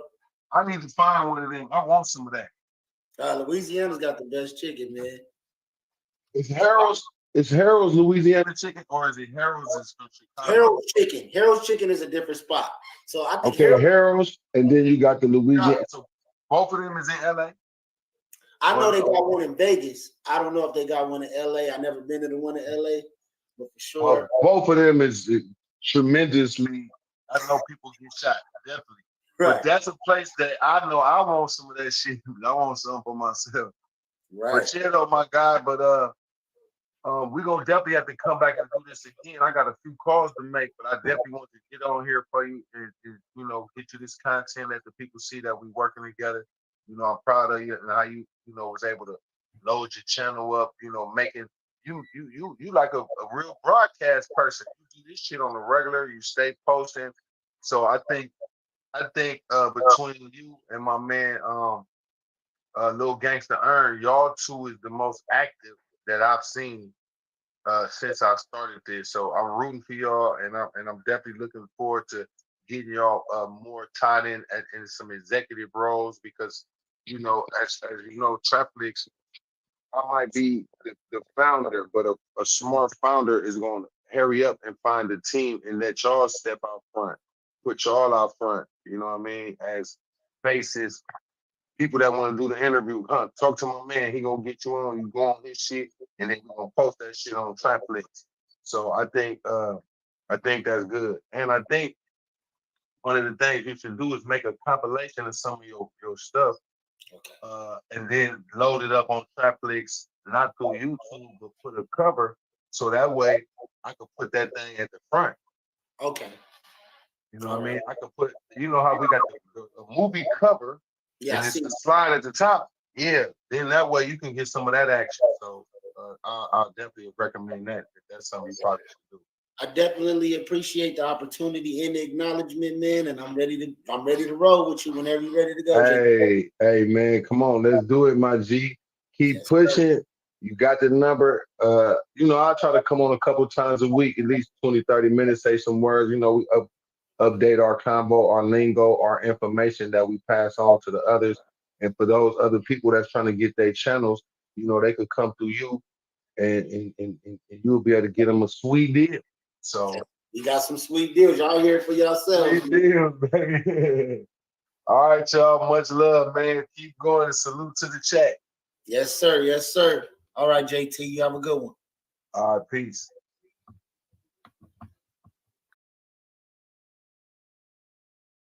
Louis, stop. Louis does have pretty good ingredients. Like what? Deboned chicken, chicken meal, brown rice, barley, oatmeal. Why? What's in Beneful? But then I watch people lose their life over.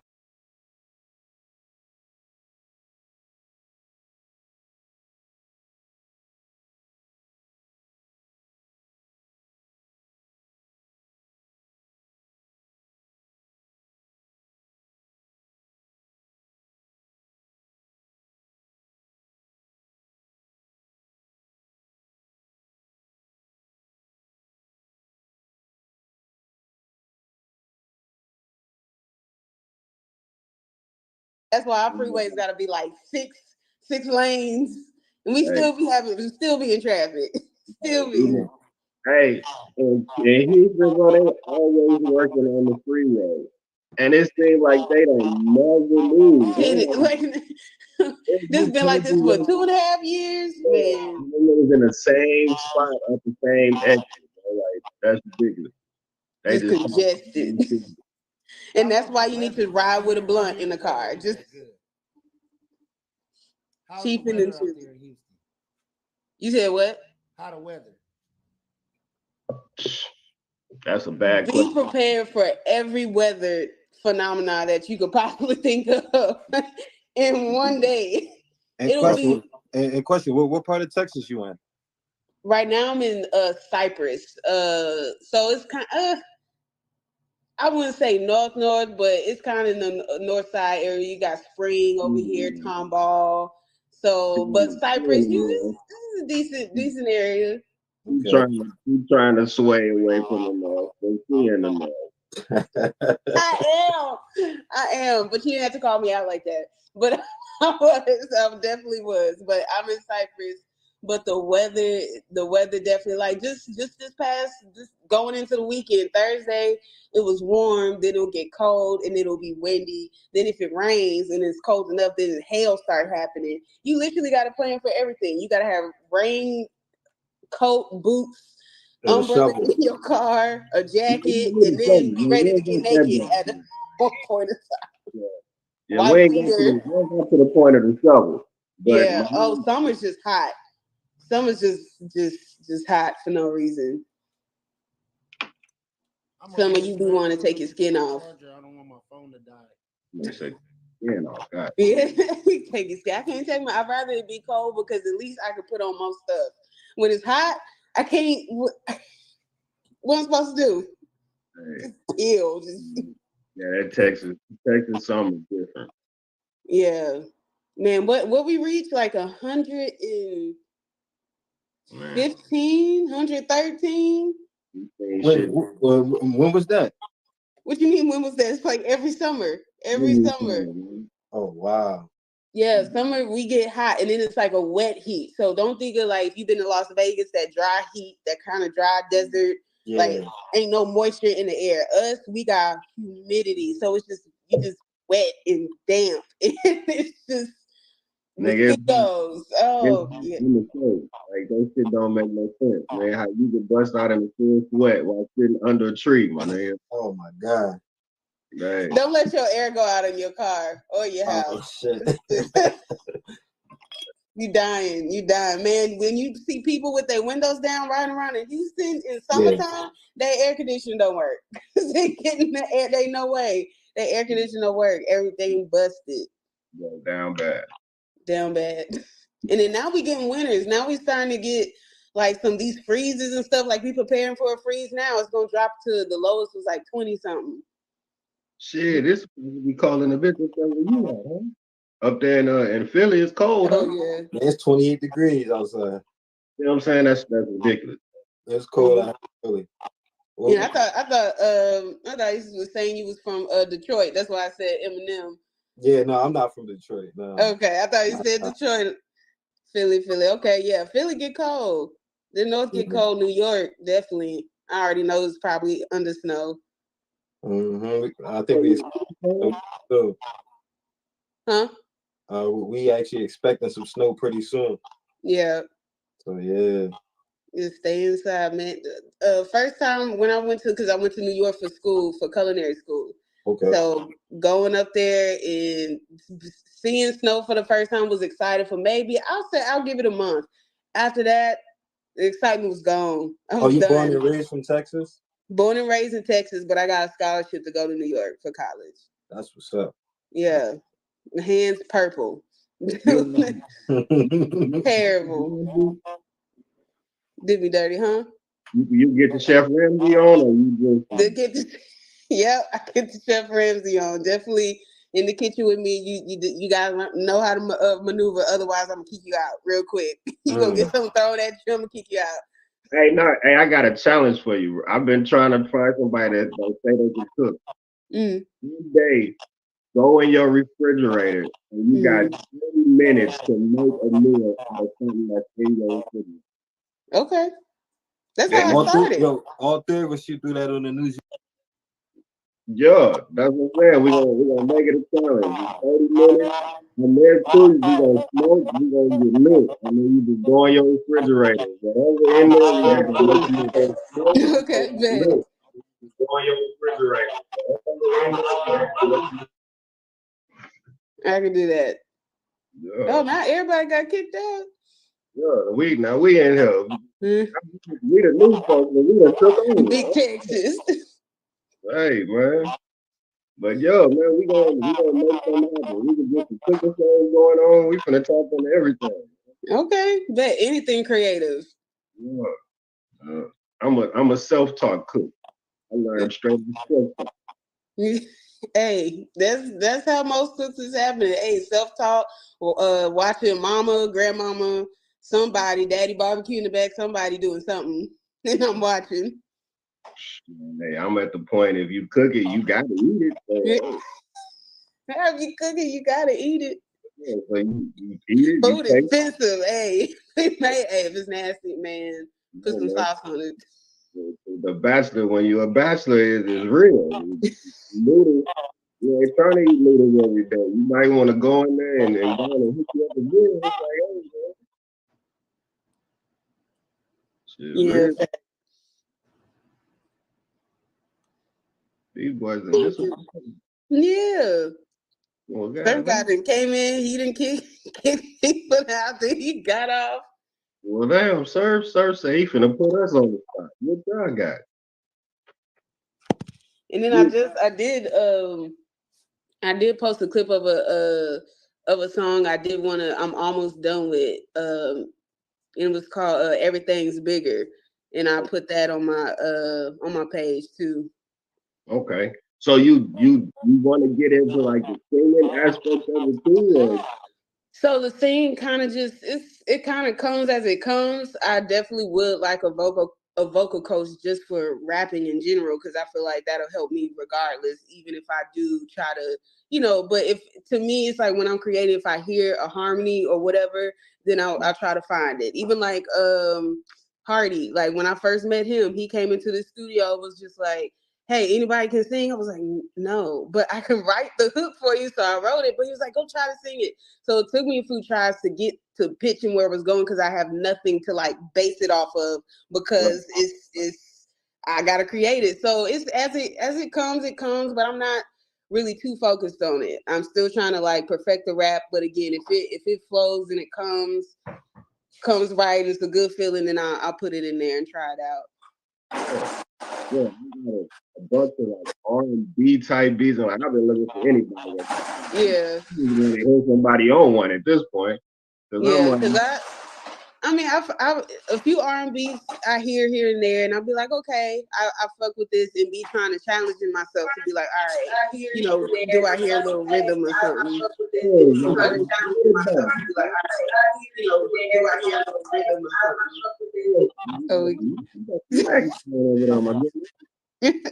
I'm back. No, my phone had died. I was trying to charge my phone. Y'all all good.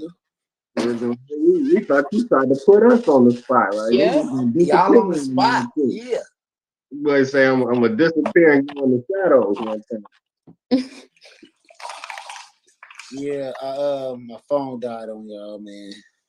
Technical difficulties. We like an hour and some change in though. We like an hour and 20 minutes in. We're gonna have a repeat of Thursday. Yes, we are. We drinking, y'all. Y'all drinking? Where y'all cups at? Yeah, I'm trying to get paid with y'all. You know, I got real big bottle. Constantly pour it up. What you got over there? A good old Rosperado tequila. You know what I'm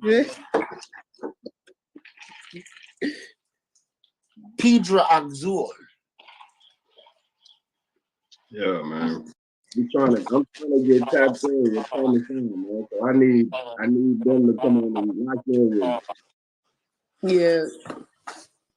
Hey, if I again, as long as I feel it, I'm good with any beat. I love hopping on different stuff, challenging myself, see what come out. Because even if it don't necessarily work, it might give me an idea or inspiration to do something else. So yeah, do something different. Yeah. Yeah, that's why I started. I just switched up and kind of came out with it. I'm trying to do something completely different than what I normally do. Yeah. Just because, I mean, really and truly, I started making beats just for me to listen to. Mm-hmm. It wasn't even made to sell. Like, I was just in the garage one day and my neighbor was like, hey, I got a dude I work with a rap, like sell me that beat. I said, all right, bet. Like, this shit took me 2 minutes to throw together. No problem. You can have it. Yeah. So yeah, from there it's just been I've been growing and growing from there. But yeah, I got a bunch of beats that like people haven't heard just because I'm such a tough critic of myself that it's like, yeah, I don't know what, I ain't even ready to hear it. Yeah. And that's how it be. I mean, and I think it's kind of natural as a creative, while we also try not to stay in it too long to where we got the imposter syndrome. It's just like, damn, it's like just going over it. Am I happy with it? Okay. Now I'm listening to it now and I hear something different that I didn't like this, or I'm gonna listen to it. It's just all these little things, and it's just like, but then when you're ready and when it's meant for it. So it's like, while you're not sitting on it, when the wave is the wave and it's coming, then that's when you drop. It's just like you gotta know when to drop it, who to give certain beats to, or what to release at what time. So is people ready for this? And you gotta, or is people not? And I just need to be the first one to pop this shit out here. So it'd be a lot of stuff going in your mind as a creative. Yeah, and that's what I'm learning now is like you just meet people and it's like I see what you on, but then it's like, okay, how do what I got fit with what you got? Right. From there, it's like, okay, now are you trying to elevate? Well, now you pushing me to do more. Or is it just, okay, this is the time and this is what we're supposed to do to get to the next point, and then we just go wherever we want. Yeah. So yeah, that's what I've been running into now, like, because definitely dealing with that gave me a whole different people. Yeah, and that's why you listen to other different types of music too. Even if, again, there's so many artists that I go on YouTube and I find like certain interviews, especially with Rick Rubin and stuff, like different interviews, and be like, this white dude with this big old beard and stuff that barely wears shoes, is in here with Jay-Z helping him with his song. Then he go in here with System of a Down. Then he'll go, I don't know, R&B. Then he'll go somewhere else. It's like he listens to everything and then he applies that to everything and then you mix it in. Not that he wants the person to be their own creative view and see how you create, but then again, you're paying me to give you my opinion.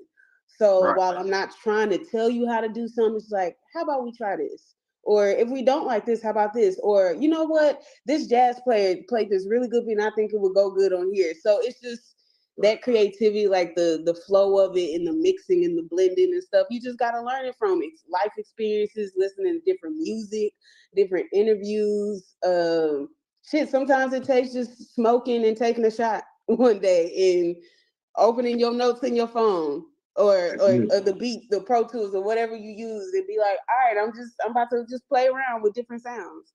Yeah, cause me, I ride to work in complete silence, and then get to work and be like, damn, okay, I wish I had my damn laptop. Yeah. So it's like, yeah, man, you never know what you're gonna run into.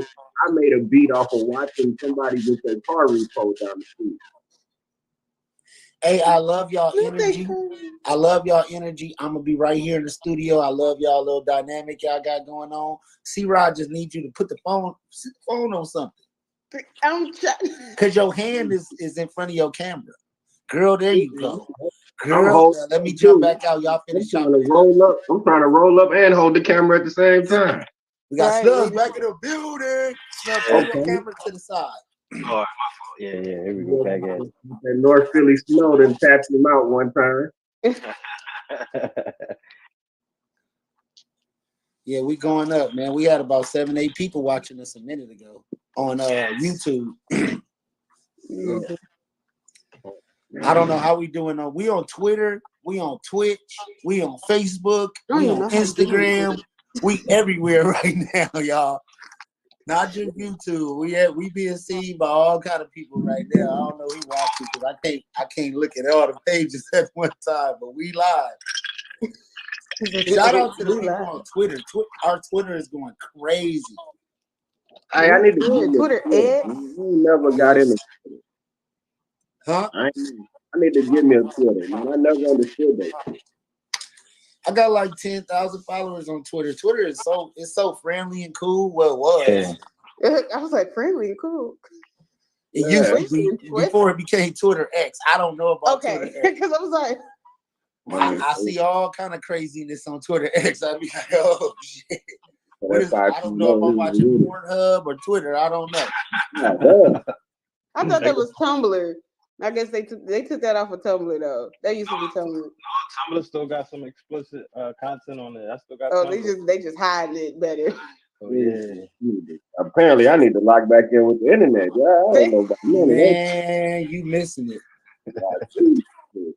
That's that married life. When you married, hey, I'm single. All the ladies out there, I'm very single.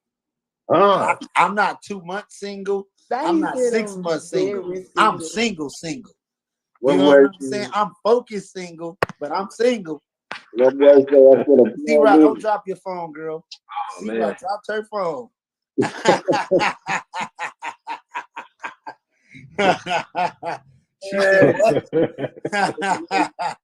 What boy say? We say, what you say?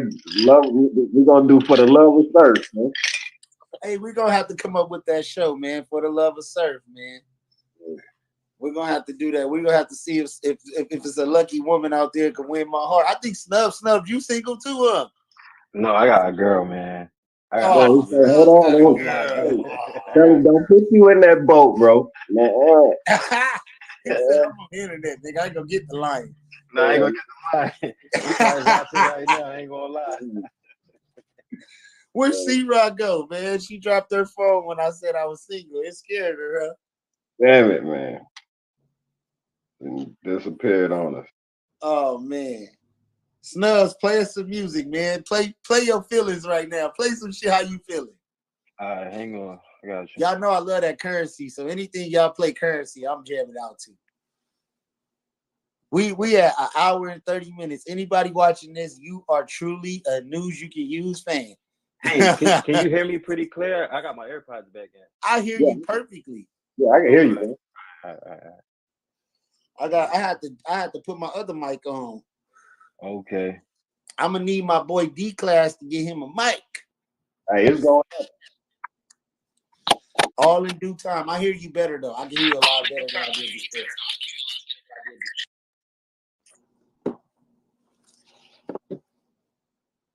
Yo, have you ever heard of Yam? Y-A-M-E? He's a French rap. He's like a French singer / rapper. Nah, I ain't heard it. Let's see what he's talking about. All right, cool. Here we go. Bitch, ça fait très longtemps que j'y pense, ça commence à me dire, moi j'ai pas ton élan. N'écoute jamais les on-dit, ceux qui jactent n'ont pas vu la vie au travers de ton monde. J'ai beau parler dans leur langue, mais faut croire qu'ils n'entendent que le langage de la violence. Je me faufile en balle sur les mains, tu m'as pas vu bégayer quand fallait passer le lent.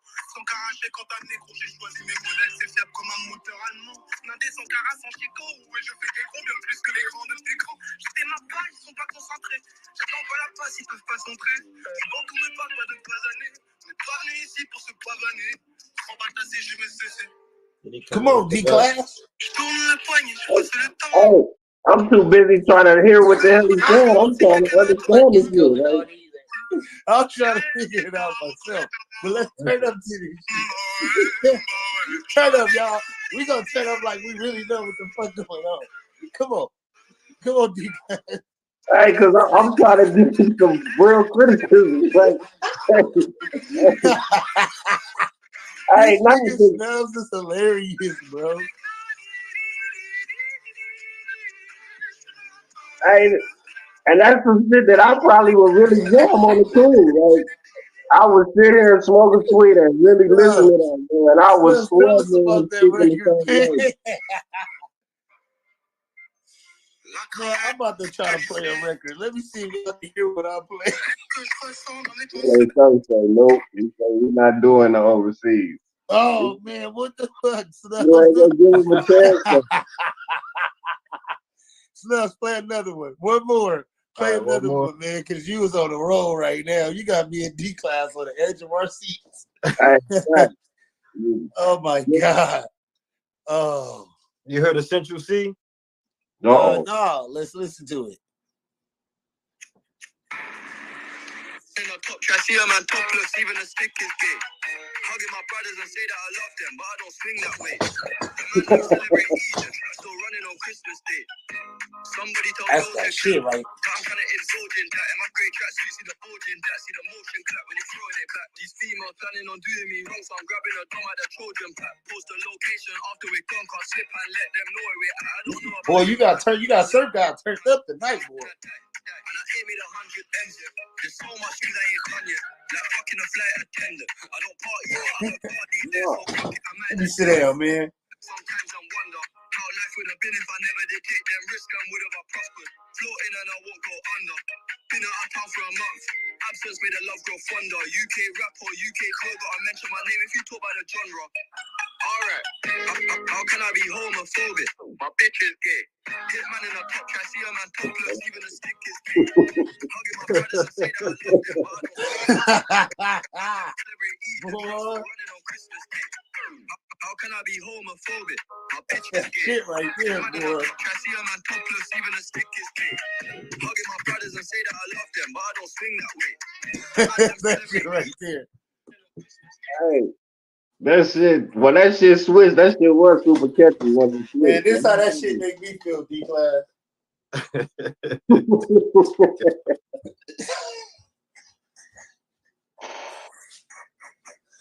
He gotta go downstairs one time. Man, look, I had to go downstairs on their ass, man. Hey, look, man. Let me press the elevator button. Beep. Hey, here go another good joint. Now here we go. Hey. Pussy hot as fish grease, go, you a beast. Lick your lips while you smile, knock down on your knees. Let's play a little game, play a little hide and seek. I'ma open that back door up, the ladies wanna fuck. Have a little fun, she don't want no nigga, she just wanna come. She ain't trying to get serious, she ain't got no feelings. Little nigga button hurt, cause she told him she don't feel it. Baby, back gotta go out there and get it. Girl, I'm with the business, better run it back in. Hope you understand, you gotta put it in my hand. She a powerhouse, baby. Put it for the power out. Put the powder on my dick, she struck the power. I'm loving how she drive. She wild when she ride. It's dribbles and drizzles in the shower all night. Trying to punish that foot. Shout out Big Hit Boy. Shout out to Big Hit. Big Hit Boy. Nibble on her ears, have her toes curling up. Hey, Nicky, let me keep your pussy stick. Hey, Iggy, let me introduce you to Bill Ari. You got me so grande, hard ass Cardi. Can I throw your pussy a party? Wanna blow my whistle, tickle my piss. Wanna finger fuck my trigger till I release the miss exhibitionist. All I wanna do is crash. He a sexist. With a womanizing ass. Run the game with an iron fist. So you know I run his games With an iron. Nah, this ain't little league. This really the majors. Call me Rick James, super freak by nature. Strutting like a lioness. Come here, little mama. I heard she's a meat eater, just like a piranha. A mermaid. Tongue like a hurricane. I heard you was getting drunk down At the sperm bank. You a beast. This is some news you can use. Shout out Big Hit. Take a peek, pussy hot as fish grease. Don't go, you a beast like a tube of toothpaste. Throw it back, let me squeeze. You ain't know you got an OnlyFans in your neck tree. Girl, bad little bride. Trying to kiss me YP from it's not by accident. I want to crash that. She posts every picture. Shout out Hit Boy. Ass fat, booty trap. We just bringing that shit in. News you can use radio. We making the fast splash. Hey, wipe me down with that wop. Little boozy wipe me down. Made her bust open the box. I ain't really trying to slash it. I can't get the top. When I pull this plug out, bitch, don't be acting shot. On my mama. On my mama's mama. Miss Burns. On my mama. On my mama, Miss Burns. You don't hear me though. He said, I bang that. And I bang that. Hey, play that one, Snubs, where he say he banged so hard I bang on myself when I look in the mirror, nigga. What's that one? I bang back. Hold on. D-Class, how you feel about that record, man? Big Hit Boy. Hey, I'm fucking with it. That was my first time hearing it. So, yeah. You been sleep under a rock, haven't you? Hey, I told you, bro. I'm so into the old school music, man. I'm anything that's kind of new. Hey, Hit Boy, a Big Hit is an OG. Never heard of it, bro. I ain't even gonna lie to you. Oh man, Big Hit, man. Hit Boy's son, the platinum producer who made what's one of the tracks he made, Snubs? You know. He got a whole album with Game right now. He got a whole album with Game. He got a whole album with Nas. He got Niggas in Paris. Ball so hard, niggas want to find me. Where they gonna find me? Yeah, that's him. That's his son. Make those beats. His son is an artist too. His son came out with that collaboration with Alchemist. Okay. Remember where they was producing for each other? Right. Freestyle.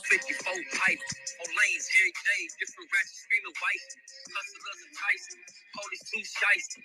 In the courtroom, D's want a 3 strike.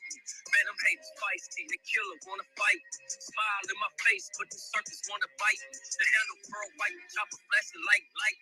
My grind so frightened. I take it to the Heisman. The energize the bunny look bad. I'm flipping pancakes, bunny hopping on the ass. I'm amped up with 22 batteries in the ass. The front end look like it's waving when it pass. My grass mango, blueberry bubble gum. My cast Legos, building blocks from the crumbs. I had a nice run, so I'm resting my legs. I'd rather lay it down and get indicted by the feds.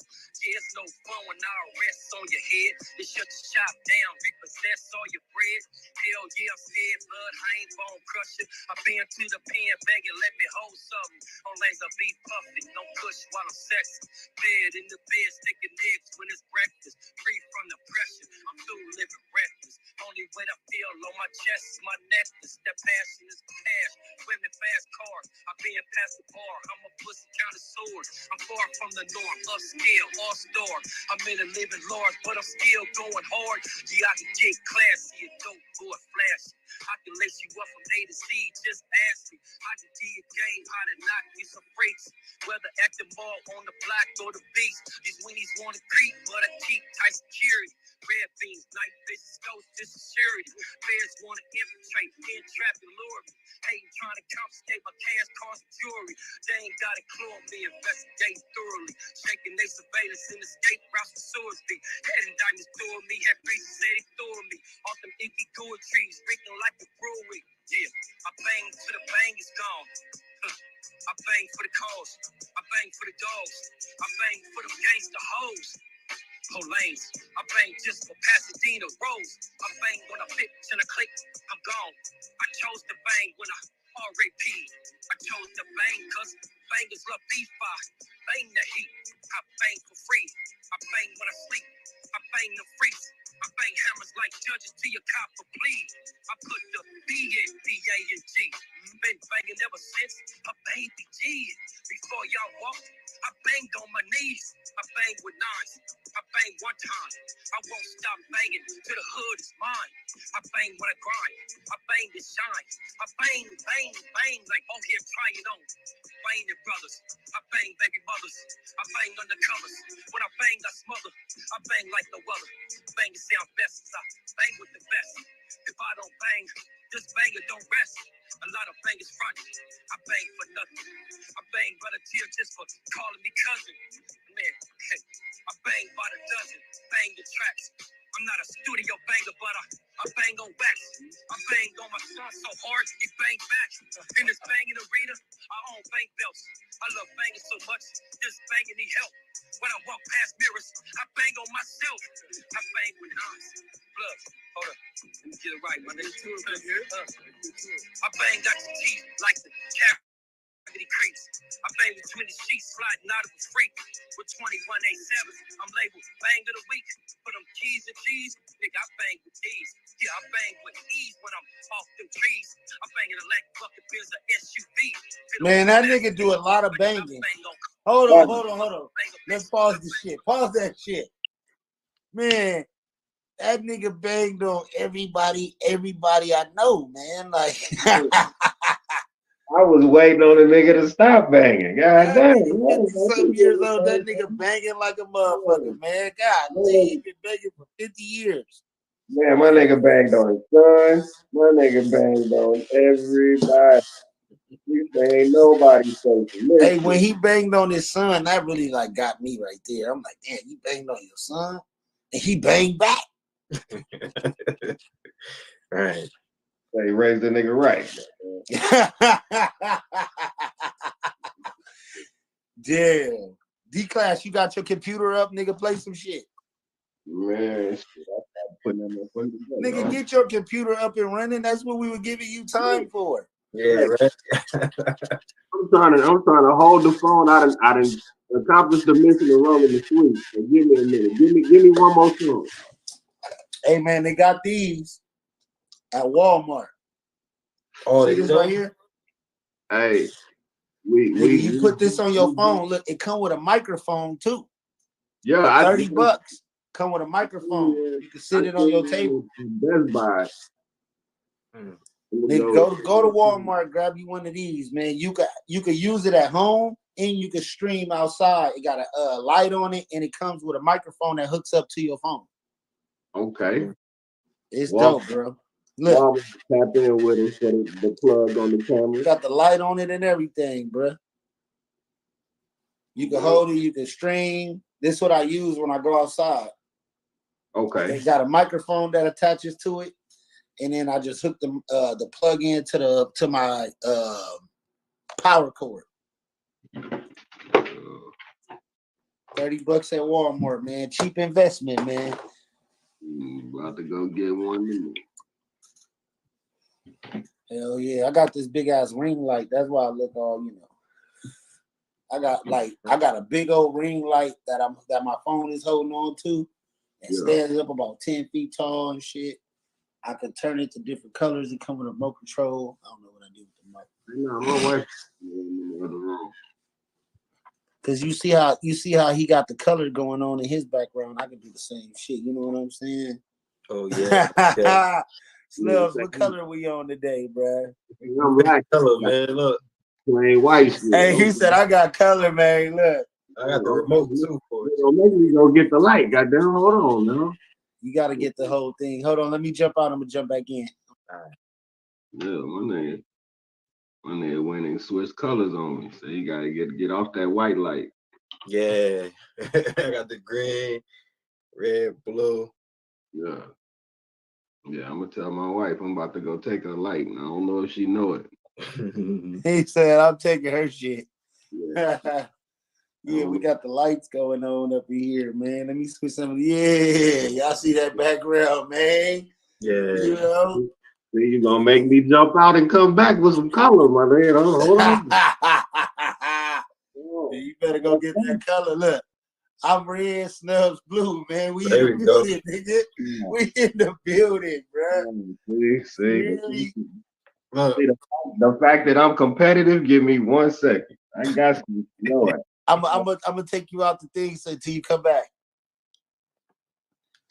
Hey, we lit, Snubs. How you feel about the Friday show, man? Pretty lit, man. That It's shit all like, about a good time, man. that shit like the return of the Mac, man. Hey, man, play some of that. Play your favorite Surf God song, bro.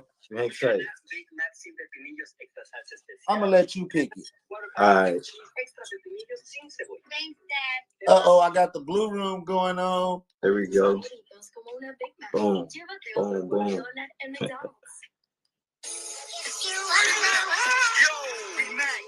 Hey.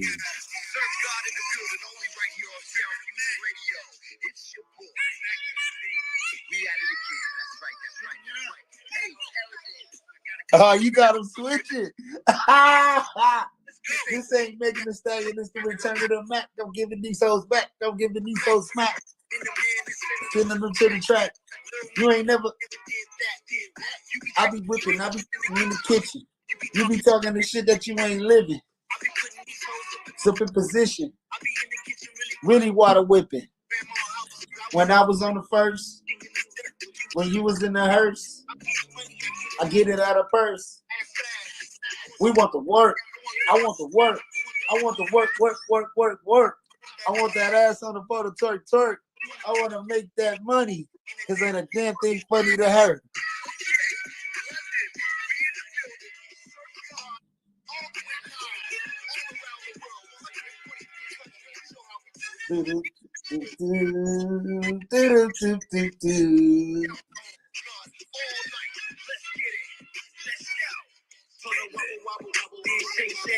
Money on my mind, baby, better make that. I get the money, money, money, when I take that. Ain't no motherfucking chicken time, I break that, break that, break that, break that. Make it all snap, all snap. Need the money, baby, spend it all back, it all back. I've been a man, girl, all across the map. I can give a fuck where your nigga back. Where they at? I ain't your only man, selling pussy all up on OnlyFans. I need about 100 bands. I don't think a bird nigga understand. I can push the ball to an underhand.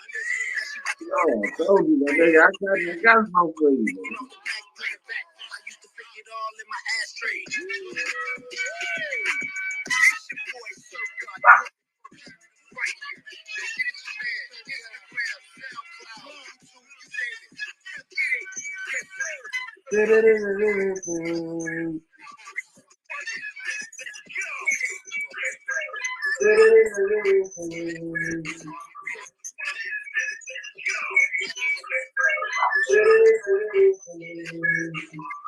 Oh man, that was a slap right there. You turned it up. You turned it up. Hey, play another one, Snub. Play another one of your favorite Surf God songs, man. Gotcha. How you feel about that one, D-Class? That was that return to the Mac. I'm fucking with it. I jammed it a couple of times while I was on my route, man. You heard it before? Yeah, I jammed that a couple of times.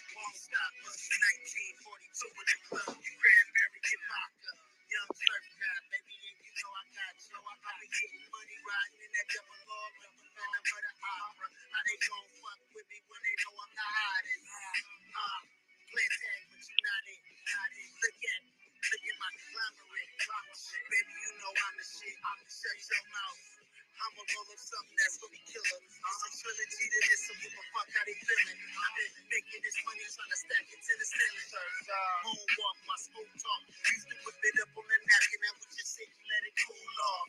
Who's y'all? I've been a nigga that was on the corner serving the fiends. I got wrong. Can't stop us, won't stop us. We 1942 in the club, y'all Cranberry and Fox. Can't stop me, won't stop me. Heard you was speaking on my name, so we went and bought choppers. I got an awful lot of cough syrup for my partners. Niggas Cranberry and Fox. We 1942 Two up in the club, not showing no love. We don't never give up. What's the motherfucking? Through the motherfucking path. Yellow brick road, selling that Crisco, swerving with pistols, moving like missiles. Ain't I got mistletoe? I let that thing blow, bang, bang, thing blow. Ain't I let my pants hang low.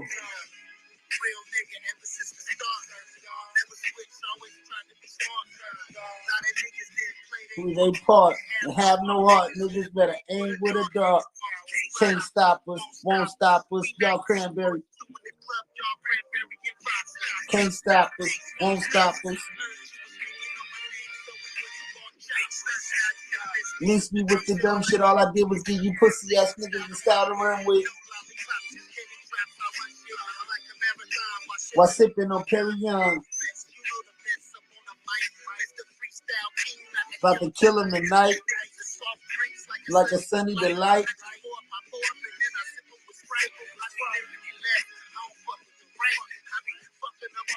So you know I'm right. Off the top of the top, off the top of the nautical knots, nigga. Wanna be, you wanna bees and Wallacees. You just trying to be. You looking at me, I'm the truth.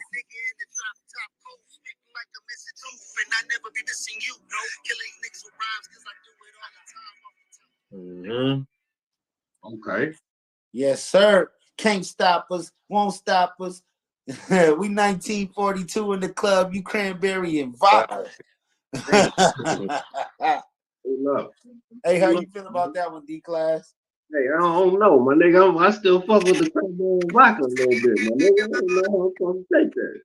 Hey, we 1942 in the club. You know what I'm saying? Yeah.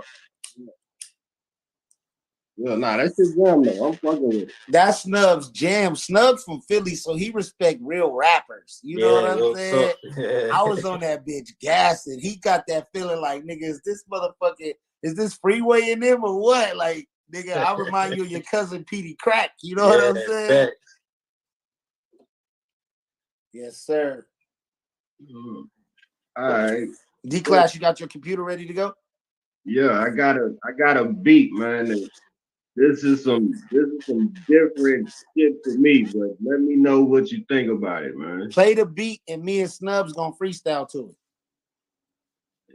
All right, Snubs, you with me? We finna create a song right here on the news you can use. Man, you just put me on the spot. The news you can use. Yes, sir. You know, hey, we always put other artists on the spot. We gotta put ourselves on the spot and showcase that, hey, we actually do what we asking you to do. You know what I'm saying? Yep. Play that beat.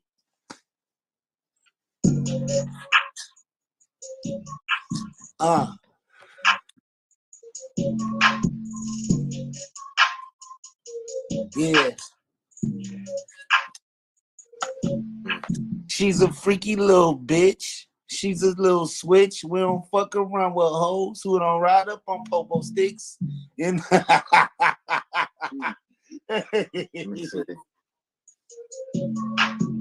masculinity. We just jump off like that.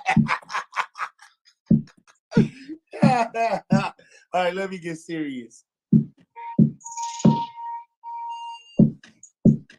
Mine on a million, grinding and chilling, not fucking bitches for the feeling, spinning on the ceiling fan, but still gonna spend $1 million, knowing that we doing this for the feeling, knowing niggas been trying to make a killing while they killing and they smoking niggas in an op pack.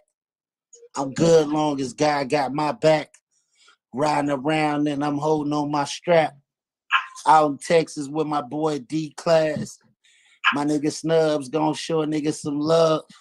They hating on us, but we don't get no middle finger up out the motherfucking cut.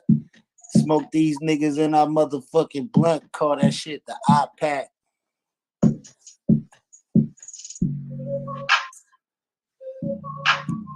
All right, let me hear your bar, Snub. Come with it, man. They call it the op pack. Stop that. I'm smoking weed in a black. I got that black and mild. You know I'm black and wild. I'm from North Philly, yeah. You know we throw them chopper bang, them things that hang. I'm breaking money. You know the thing. Surf guy with D class. This the news you can use, niggas. So pay. This the news you can use, nigga. So you in class. Hey. Yeah, we spontaneous with it. Hold on, we got something else for you. Friday show freestyles, bro. These exclusive. These fresh off the press. All right, let's hear it, D class.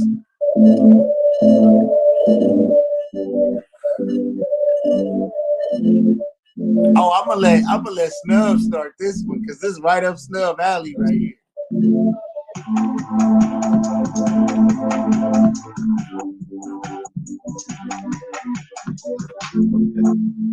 Hey, we gonna call this 2 o'clock in the morning. 2 o'clock. Take 2 shots on the dot. Big body rock like Lil Uzi, and it don't stop. Yeah, and it don't stop. On the back block. Yeah, we sell rocks. 2 o'clock in the morning. It don't stop. Click pop to the hip hop. Got D class with a big drop. About to drop the beats with Surf God. This news you can use, nigga. So pay it. This some news you can use, nigga. And we count hella blues, nigga. Let them lie, we tell the truth, nigga. Cause this that news you can use, nigga. This that news that you can use. This that news that you can use. Hey, this the news that you can use.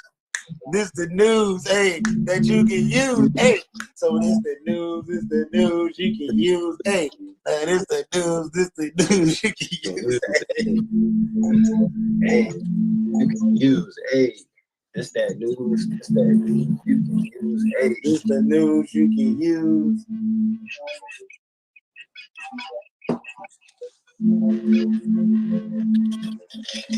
Hey, D-Class, that beat is fire right there, bro. Appreciate it. All right, look, I got a song I want you to play for me, just to get our vibe back cracking. Let's go. What you got? Play.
Middle of like recording hella shit, man, and preparing hella shit and getting that content rolling on a consistent basis, and just keep up with this momentum I got. So it's been a busy day getting everything together, and I got multiple passions and multiple bags. So I just been trying to, juggle everything. But been a super, super long day, but I love being busy. That means I got something to get to. I got motion. Yes. So, how did you get started in music? Man, pretty much like I've been writing songs my whole life, really. But growing up, I really played ball and kind of spent a lot of my time doing that. My mom just put me in basketball because it gave me something to do, and I fell in love with that too. So I was mainly playing that growing up, but I always wrote songs or little verses or rap freestyles and stuff in my free time, but never really got in the studio because I played ball my whole life. And then I went to college on scholarship. And so once I did that, like the whole goal of playing growing up is to get a scholarship so you can go to college for free. Because if I didn't, then I wouldn't be able to afford it, But so I got my scholarship. I went, played ball, got a degree. And then while I was in school, my brother had a studio session, and he took me to it. And I was watching him do it. I was like, man, I want to get in that motherfucker, just lay me a song down for real. Like, so I got in the booth. This is probably around like age 18 when I got in the booth for the first time. I got in the booth and I made my first song. And I was like, yeah, fuck it. Like this, like, I love basketball and all, but this is my heart at. So I just stuck with it. And now here I am today. That's what's up. That's what's up. That's what's up. So tell us about your music style. How did you find your style? It's crazy. It's crazy only because, full transparency. If I was to say how long it's been since I found my sound and my style and like really am 100% behind it and with it, I say it's only been like a year, maybe a little bit over a year, me fully being in my sound and like being like, okay, yeah, this is it right here. Because I started off and I've done so many songs, so many different styles, and none of them really like felt like me. So I just really locked in and just kept writing over and over again, laying hooks, laying verses, putting songs together, figuring it out. And then about a year ago, I wrote a song, and I was like, yo, this is it. And it came so effortlessly. Like, if I'm being real, it came so effortlessly. In the beginning, when I was writing songs and stuff, it was kind of like, it was like not hard, but I just didn't have to think like, man, what I'm gonna talk about. I'm running out of stories. But then when I locked into my sound now, which is like singing but rapping also and blending the two and having a melody behind it, it just became so effortlessly. It just became so much easier to tell my story through song and just transfer my words from my mind and heart onto the mic. Yes. I was listening to some of your music today, man. You got songs back from 4 or 5 years ago with videos on it. That was dope. I was like, she fired. Like, it all was good to me. Yeah, I appreciate that, bro. It's crazy you say that. Like I told you, I just now getting my foot comfortable. Like, yeah, man, this is my sound right here. So those songs from back then, like when I hear them now, part of me cringes because I'm like, man, this shit is like nasty. This is horrible. But the other part of me loves it with all of me because it's like I had to go through that. I had to make those songs. I had to get those reps in to get to where I'm at. So it's beauty in that because it's my true authentic journey and my path to getting to where I am today. Where like now I feel like, man, it's the destination is through the roof, So I appreciate you showing love to those songs because it holds a place in my heart just emotionally, just because of what it means to the whole overall journey. Yes. Your music is dope. I love it. I love the stories. I love the melody. The melody is good. The subject matter. It sounds real professional. It sounds like you had 10 people in the room with you to write those songs,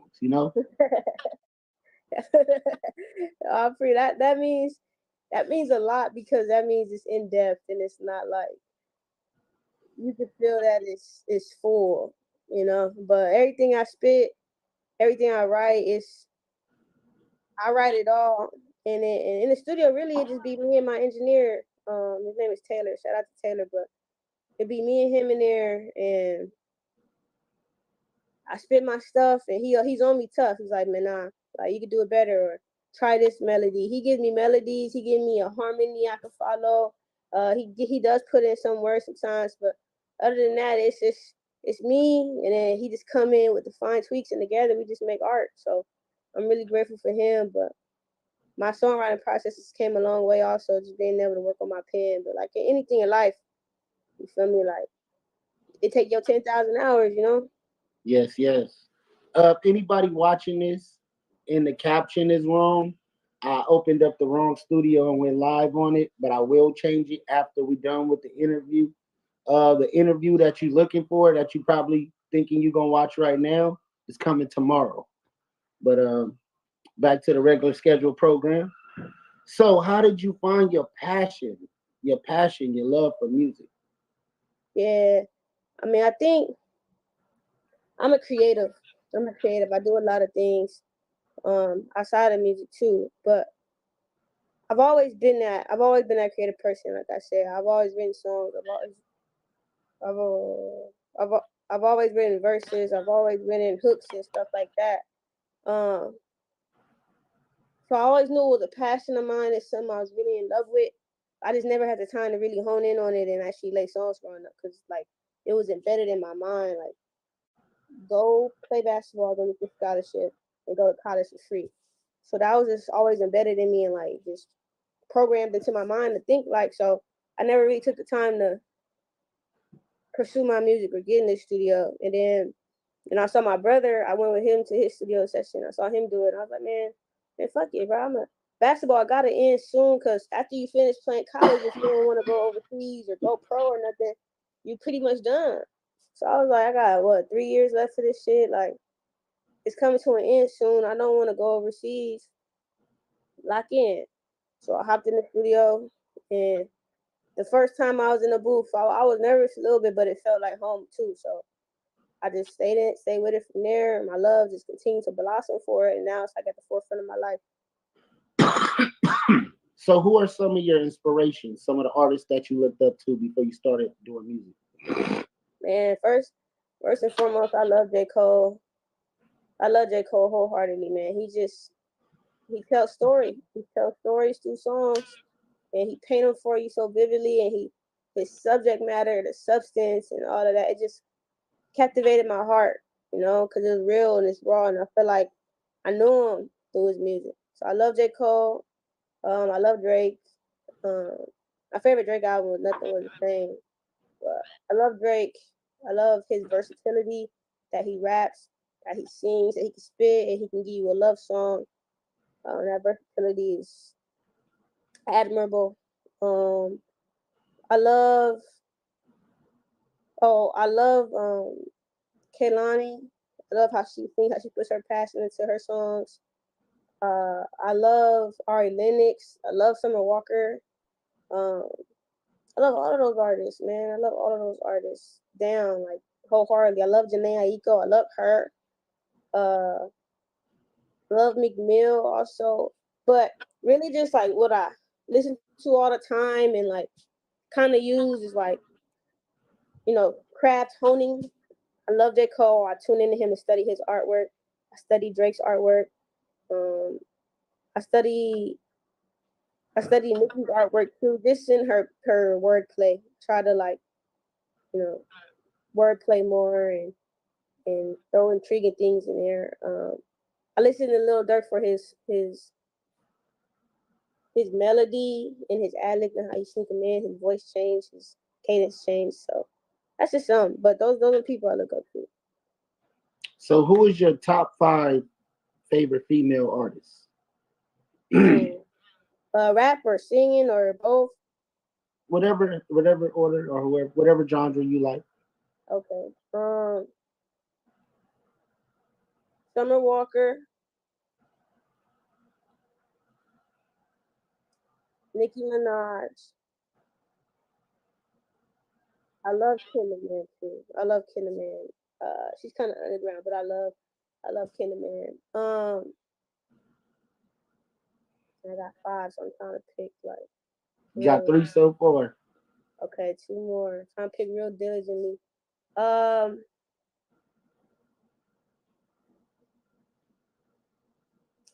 I love this artist. She's underground too, but I love this artist named Justin Martin. I love her to death. She's part of Def Jam Records. I love Justin Martin. Man, that woman is so big. I just love her. I love her. And I got one more to round this out.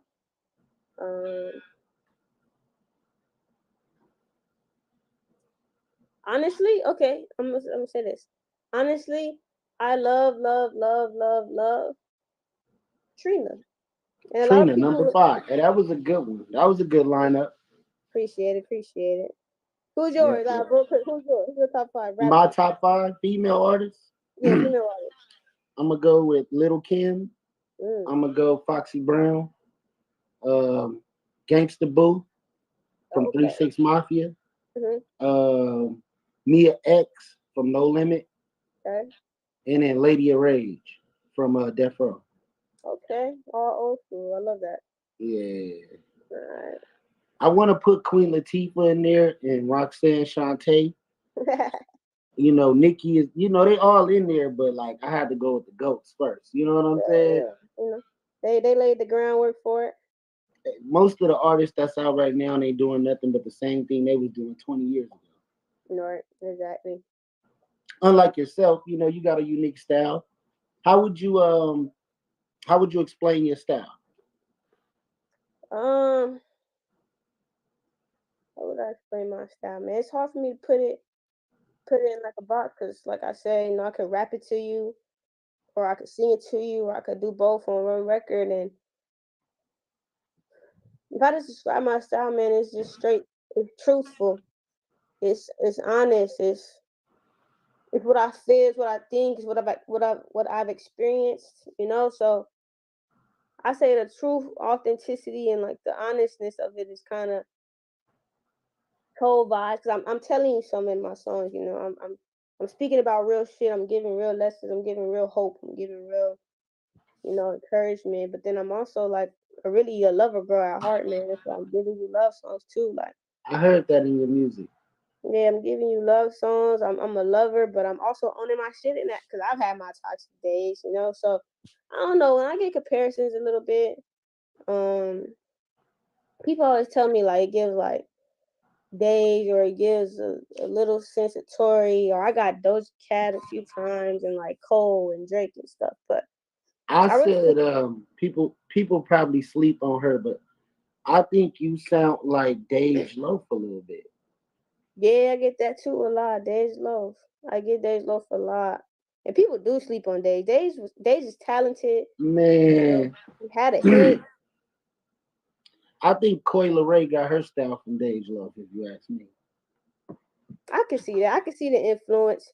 Because Dej was doing the singy, pretty girl, like, but can give off the homeboy too. Like, Dej was doing all that. Having fun with her records and the short hair. Yeah, for sure. I can see it. Yeah. So if you could collaborate with anybody, who would you collaborate with? Easily, I'll go J. Cole. Easily, I go J. Cole. If I want to spit straight spit, I'll go Cole. If I want to maybe go love song, like, the like honest telling our love story type, I'm going Drake. All right, I'm about to put you on the spot real quick. You know I do this to all the artists, right? Okay. Let me hear something. It could be a freestyle. It could be a written. Just get the people something. Let us hear something. All right, let me see. Hold on. Let me see.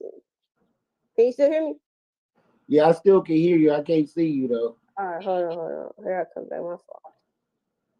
Let me see. I'm gonna come right back. I'm sorry about that. Hold on. Oh, you all good. You could have gave me one of them verses from 4 years ago. You ain't gotta read me none of the new stuff.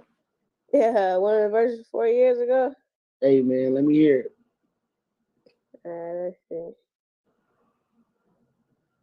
I'm trying to see. I like that submission too. I be telling myself, man, how your shit, you know, ready, locked and loaded, ready to go. You know, I usually don't warn people that I want them to freestyle because I want to catch them off guard and just give they, you know, authenticity. Right. I ain't one of the capping ass niggas though. Freestyling, I've been practicing that. I ain't really off the top with my shit for real. I like to my songwriting process. I be in the car playing the beat, just spitting whatever come to mind, and if something stick, I write it down, keep it, and just keep playing around with it. But that's smart. That's a nice songwriting process. I should try that. Yeah, hell yeah, try that shit. Cause it's like And I'm not dodging. I got you. I'm just trying to find something. But no, you good. Go ahead. Take your time. It's kind of like, let me come back and let them see me when I say this. It's kind of like I read books a lot, and one thing I read was that as we get older, you know, our childlike imagination and all of that starts to get unconscious more, because now we are we're growing, we're evolving, we're turning into adults, so now we kind of care about outside perception, what we appear like, what we look like, how we're perceived. We care about that type of stuff. So our like free flowing, non-judgmental imagination side just goes out the window, or not out the window, but it gets suppressed a little bit, and we try to be too in control and too perfect. So with art, in my songwriting process, I'm like, I want to bring that back. I want to not lose that side of me. So before, in the past, I used to get a beat and just start writing straight off the bat, like what comes to mind and stuff like that. But I found myself getting locked into that. Like once I write something down, like locked into it. But now I'm in the car rolling around or just chilling. I turn the beat on, and whatever comes to my mind, I just start spitting it. Sometimes I get 3 bars put together. Sometimes I get nothing. Sometimes I get I'll say words, but I'll just get more so with the cadence I want that part to sound like. And I just start basically throwing shit at the wall until it sticks. And then once I got all my thoughts down, I organize it, and then I put my whatever I want to talk about, subject matter, story into that. And I pull those words together, and I deliver my message, and I put the cadences together, and that's how I come up with my songs. So that way, I'm not just writing something and I'm like stuck to it. I just allow myself to freely create and imagine and be as colorful as possible in my creative process. That's dope. Everybody process is different. When I go in the studio, if I'm recording music, I'm gonna sit in there for like 5 to 10 hours. But when I leave, album done. Yeah. Album done. I done knocked out 20 songs, 10 songs. You just spit straight off the dome type? Yeah, I rarely use a pen, only when I feel like the beat is a challenge, where I feel like I need to write to this. Like this ain't something I can just come up with. It's not something I'm comfortable with. Then yeah, I'll write to it. But other than that, I usually, if I'm feeling it, I don't need no pen. I'm not typing in no phone. I don't punch in, so I'm rapping full 16s and all that. Damn, just straight off the rip. Off the rip, yeah. I mean, because I'm talking about my life, and I'm talking about what I've seen and what I've been. And if you've lived a whole lot of life, then you got some. I'm still talking about when I was 16 and 17 years old. That's a talent, though. That's a talent. Yeah. Oh my God, I respect people that can. Like, I respect them to the utmost, like on a whole different level. That could just sit there and just go, That's respectful. That's a craft for me. I work on that. Like it challenges me. But I write down what's good and what sticks to me, then I just put it all together. That's dope. That's dope. Let me hear you say something, man. I ain't got who are some of the people that you got on your new projects? Whenever you're ready to rap, you go ahead and spit it. But who are some of the features that you've been working with? I got this dude named K5. He's pretty dope. We got something coming together for you guys in like the next month or two. We got a collaborative project. A dude named K5. I'm gonna start moving around too. A dude named K5. This guy named Optimus Dirt, and it's crazy because he's Indian.